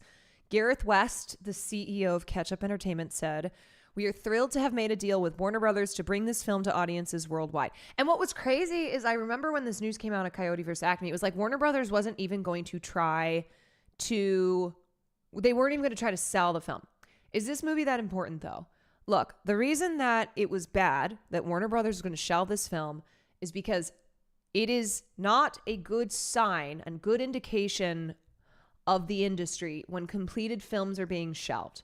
when completed films are not being released so that these companies can take tax breaks, that they don't have to spend further money on marketing. And the other thing too is like, this hurts the people who created the film, the people who worked on the film. When your film gets shelved, that is years of your life. So it's not only what it like signifies as far as like the current state of the economy, the way we treat art, you know, how people in the industry, workers in the industry have already been suffering from the combination of pandemics, strikes, streaming taking over, etc. And so it was not a good sign that Coyote vs. Acme was never going to see the light of day, and that Warner Brothers wasn't even going to try to sell this film. It's a bad precedent that you can just delete a piece of art from existence for tax breaks, regardless of what movie it is. Right. And as like when you work in the entertainment industry, you spend on a film like Coyote vs. Acme, you spend a long time working on it, like years. I think this was a 3.5 year thing. And then you have nothing to show for it. Like that hurts you as a creative. That hurts you as a creative when your work is never going to see the light of day because the company that owns the rights needs a tax break.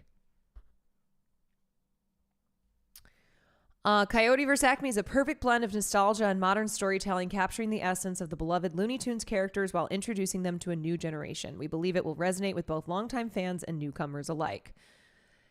Directed by David Green, written by May December scribe Sammy Birch. The film is produced by Chris DeFaria and DC Studios co-boss James Gunn. The film is based on the Looney Tunes characters and the New Yorker humor article Coyote vs. Acme by Ian Fraser. Despite test screening well, the project became a high-profile casualty of Warner Brothers cost-cutting 2 years ago, and it's been sitting on the shelf for more than a year. The studio reportedly screened the movie to a string of buyers in early 2024 with a price tag of around $70 million, which is how much the film is said to have cost. Studio's sources claim to us they didn't get any offers at the time. Shelving the movie puts noses out of joint with talks of a potential tax write-down. Among those dismayed were Lego Movie director Phil Lord. The film star Forte called the move bucking bullshit. The Coyote deal by Ketchup marks a significant and record outlay for the company, whose previous releases have included Michael Keaton star Goodrich, comic book reboot Hellboy, Ben Affleck thriller Hypnotic, and Michael Franco's Jessica Chastain drama Memory. Now, this is a fake company, but that's okay because they bought Coyote vs. Acme. We'll be watching on pure principle. Honestly, that's how I feel about it. Like, I'm going to go watch this film on principle. Like, I want this film to do well so that Warner Brothers, which is in crisis right now, okay, which like claims that they're going to be turning a corner on Minecraft, so that Warner Brothers can look at, can see that film always should have been released. I strongly believe that James Gunn and other creatives they need good relationships with went in there, caused a shitstorm, and Zaslav gave them a handshake deal that they'd let this blow over for a year or two, figure out how to sell the film to someone who physically doesn't have the resources to market it enough for it to become a hit and embarrass Warner Brothers, hence Ketchup Entertainment, not like Netflix or something. Yeah, I mean, I think that theory makes sense. Because as much like I just said that I want to go watch this film on principle and to basically be like, to Warner Brothers for not distributing it, but it makes sense. It makes logical sense that they would want this film to go to a company that is not going to generate revenue from distributing a film that Warner Brothers decided to kill. So that's why I'm doing free promo, okay? I'm doing free promo for Ketchup Entertainment's purchase of Coyote vs. Acme. Let's go support this film. Let's go watch Coyote vs. Acme and then we can witness as further hell breaks loose at Warner Brothers. Only one thing I've worked on has been shelved, and it sucks so bad not to be able to add work that may be your best yet. Yes, it's terrible. It's terrible for the people who work on this film that you can't point to it and be like, hey, like that can't help lead to other work, that can't be on your resume then. You know, that there's nothing tangible to point to. And that for films like this, it's years of your life. We need more condiment named companies to buy the other movies that they have shelved, though. Like, hello, Batgirl. Hello? Yeah, where's Mustard Entertainment? Where is Mustard Entertainment?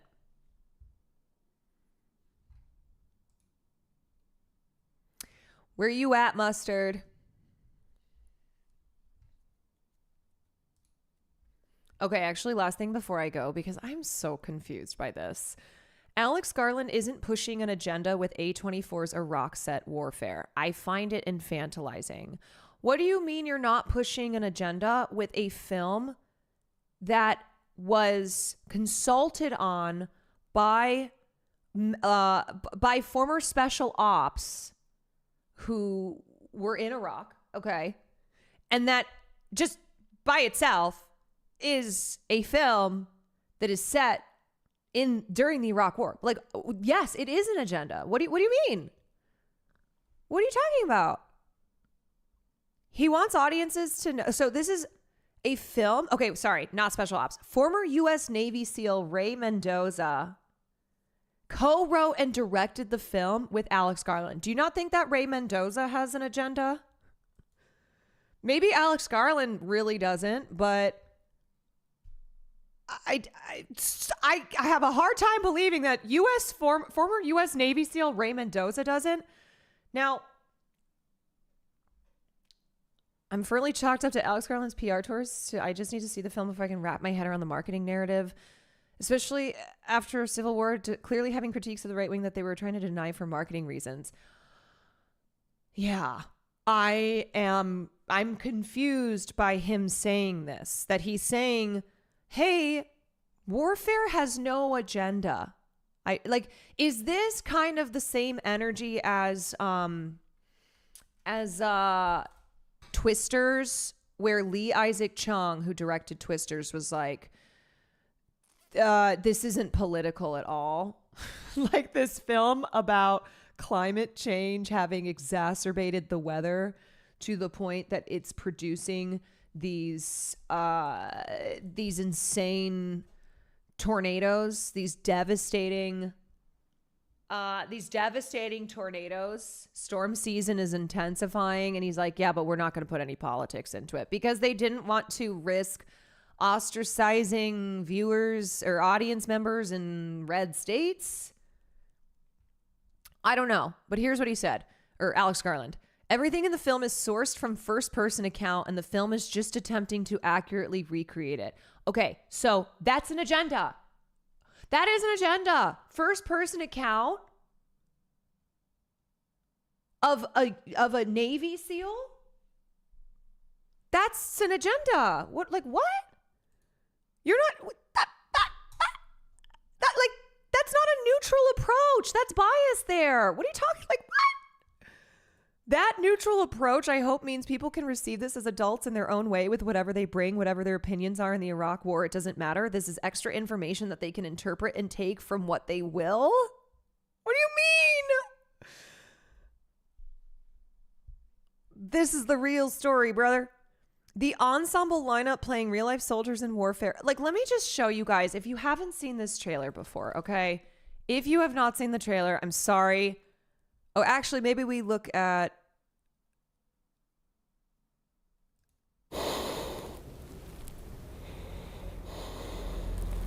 What is this official first look? Ray and I worked together very closely on the film Civil War.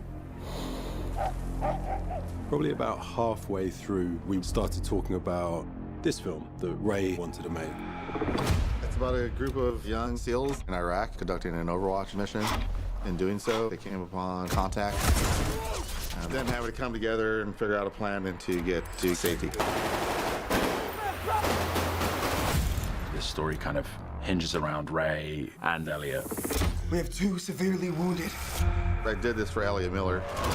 He was on the operation. Elliot doesn't recall what had happened. It's just a love letter from Ray to Elliot. The entire cast and crew, including myself, felt an overwhelming sense of Like, responsibility. I just have to say, when you are doing a film about war, there is always an agenda, okay? Like, you simply cannot have an agenda. Or sorry, you simply cannot not have an agenda, even if it's more hidden, even if it's not super explicit. Although this looks like a war is hell type of film, which, we always love the quote of like, America loves to go invade countries and then 20 years later make films about how war is hell. You can't not have an agenda when you are involving the U.S. military, when you are telling a story of war. This will be Civil War being about the politics of pointing a camera to capture an image and how that sends a message and then following it up with this press tour is hilarious. It's stupid. I'm sorry. It's stupid. one of the most important, poignant things we'll ever do. So I have the one opportunity to tell it right, to do it right, and to honor the people that were there. This 3-week boot camp really helped inform this Navy SEAL culture leading up to Charles, filming. why? Charles Melton. When I said justice for Charles Melton, when you didn't get Oscar nominated for May December, I didn't mean this. The energy everyone's bringing, you're entrapped in it. Step by step, beat by beat, you're experiencing it in real time. Reality doesn't let people off the hook. Hey, downstairs, keep it fucking secure. It's tense, fast. It's sensory overload. Real gunfire. Explosions. Not just once, multiple takes. You can watch all the videos and read all the books you want, but it's very much an event. It's the experience of it. It's the camaraderie of it. We are all coming back together. It's an amazing brotherhood we've created. Veterans that are wanting to talk to their loved ones and to say, like, hey, this was my experience, or this is what I'm feeling. You're the reason why I made this film. On my count. 1, 2, 3.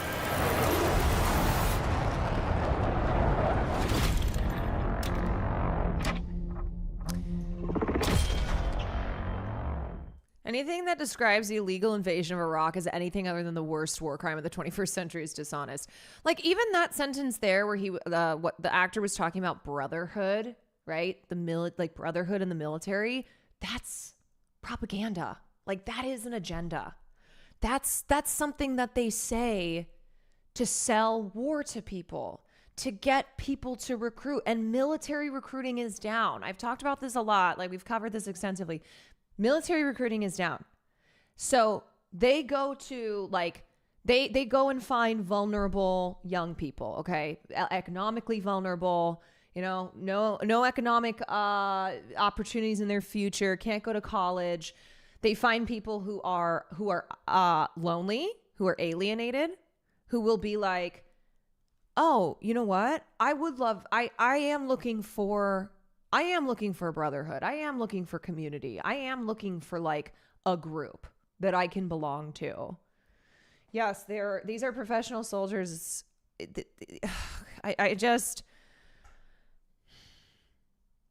I genuinely believe that Alex Garland is saying this, like he said this with Civil War, because this is a trend that we've seen with filmmakers trying to pretend as if their films are not political at all. That there's no agenda, that they don't want there to be the perception of an agenda, however that falls politically, because they don't want to alienate. They don't want to alienate any parts of this country. The so-called brotherhood reminds me of the Boy Boy video where he looks at the pictures. That's what the brotherhood is about. The brotherhood. This is the grossest part of Black Hawk Down, hiding the gross military agenda and the senseless violence, vilification of Somalians behind the idea of protecting your buddy next to you, right? That it's all about protecting your brother. That's my brother.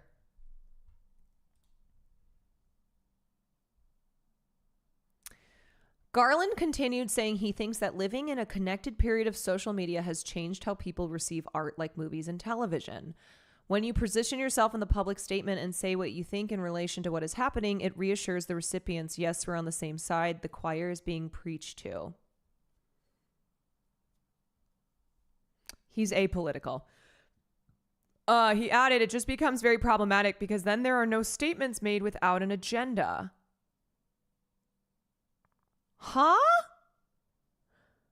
Then there are no statements made without an agenda. So therefore, I'm going to say I'm not making a statement, and so there's no agenda.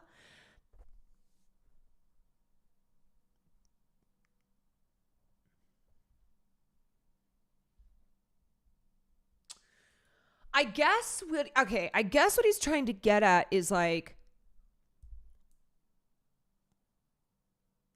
that, like, as a filmmaker, you can't make a statement without having an agenda ascribed, without people thinking there is an agenda to the statements that you're making.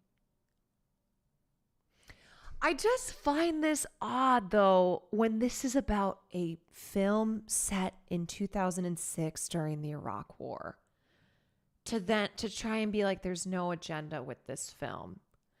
Like that is just it's just like something that's objectively untrue.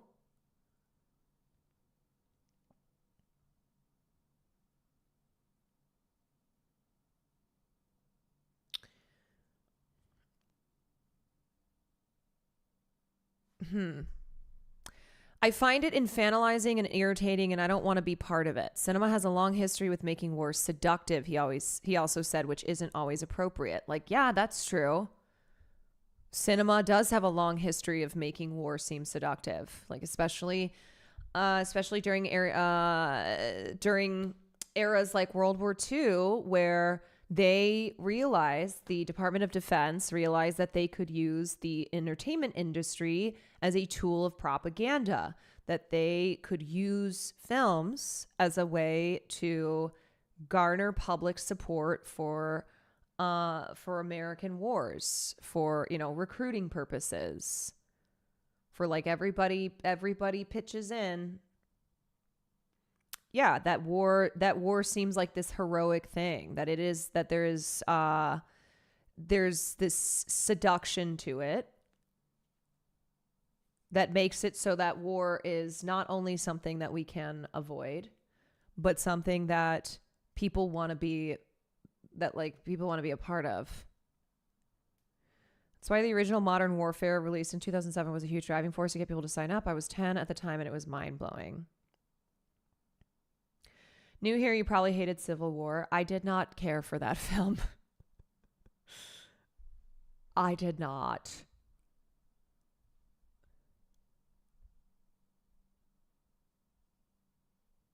Mendoza, before bringing out the cast for a round of applause, said the film is partly a gift for Elliot Miller, played by Jarvis in Warfare, who has no memory of the depicted event. I wonder why. It's really hard to explain to him. He doesn't have that core memory. So over the years, we've drawn on maps we've written out in military form. I think I quickly discovered that I wanted to do a recreation for him. This is a great format, so this visual medium for him would be a great gift. Yikes. He's like, I'm going to recreate what happened for you, but in a way that I haven't seen this film, but this is just the vibe that I'm getting. But in a way that is not honest about the fact that we shouldn't have fucking been there in the first place. Yeah, are we recreating PTSD? This is like when Aiden wrapped a Cybertruck in the picture of Trump right after he got shot.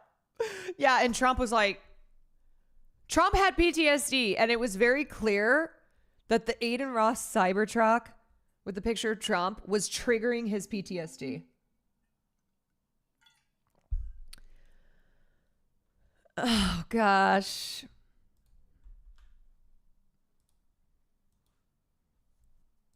Yeah. This is a classic clip.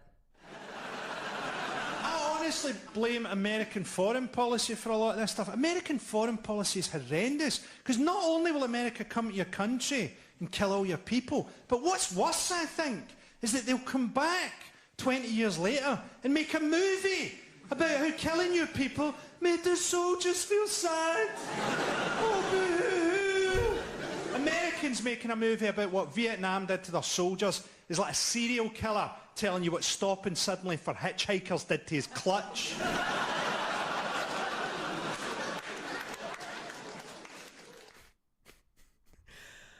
A classic. We do love to do that. All right. Well. There are new trailers for The Rehearsal and Megan 2, and I showed you Warfare instead. That's right, because hell yeah to the Iraq War, baby. This stream is pro Iraq War stream. Any time that I can. Okay, and like I said, I haven't seen this film, but the point still stands that Chatter said previously. Anything that portrays the invasion of Iraq simply as anything other than one of the worst events in history, just absolute crime against humanity, war crimes carried out by the United States and the West, a war based on a total fucking lie. It's propaganda. And the trailer of that film and the clips that I've seen and the actors talking about it, it is giving the sense that it is exactly that. War is hell, but we're not going to, but the main point here is that we never should have been here in the first place.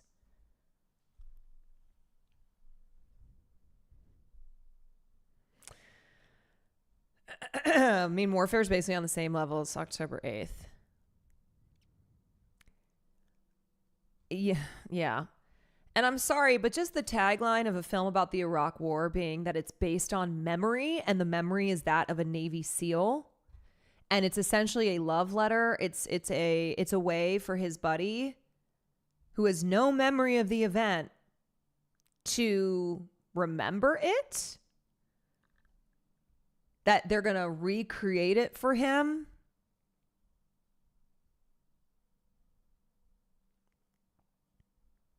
Hi. Hey. Hi. Yeah, based on memory, so you know it's extra reliable. Yes, exactly. Oh, exactly. Indeed. Okay, you guys, I'm kind of tapping out a little bit. You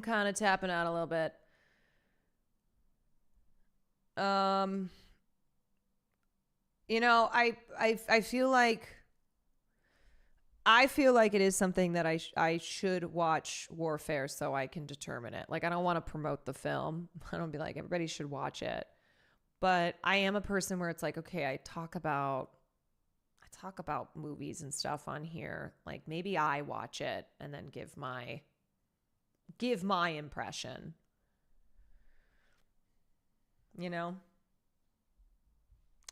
Ehrlich's review he already watched it. I'll check out his review. I like him. I trust him as a fair film critic. Yeah. Thank you. Gonna go watch. Let me know. Oh yes, there's a new episode of is that right? Podcast episode of Let Me Know that is out. Here, let me link it. Let me get the link. Here you go. Let me know, everybody. That is the podcast that I do with one sandwich. So check it out. I will be back tomorrow. Is tomorrow Friday? Yes. Yes, it is. I think tomorrow we'll do an evening stream. We'll do an evening stream so I can do some gaming. I really want to get into drugs, so I kind of want to maybe do that tomorrow night. I know everybody's doing it right now, but nobody's doing it like nobody's going to do it. Nobody's doing it like the way that I'm going to do it. You know?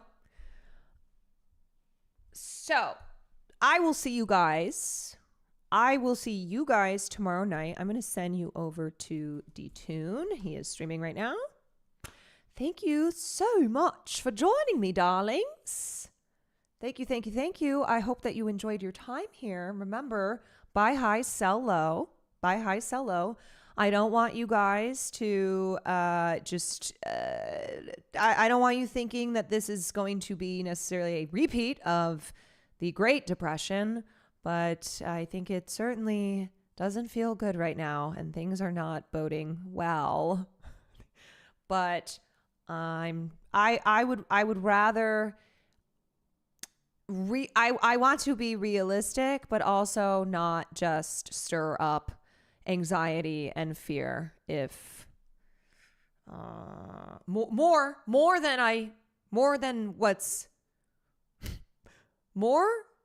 than what is already happening right now, if that makes sense. You know? Anyway, the morning streams have been amazing. Thank you. Thanks. I'm having a good time. I like them. I like doing it. All right. That's it for me, everyone. I will see you next time.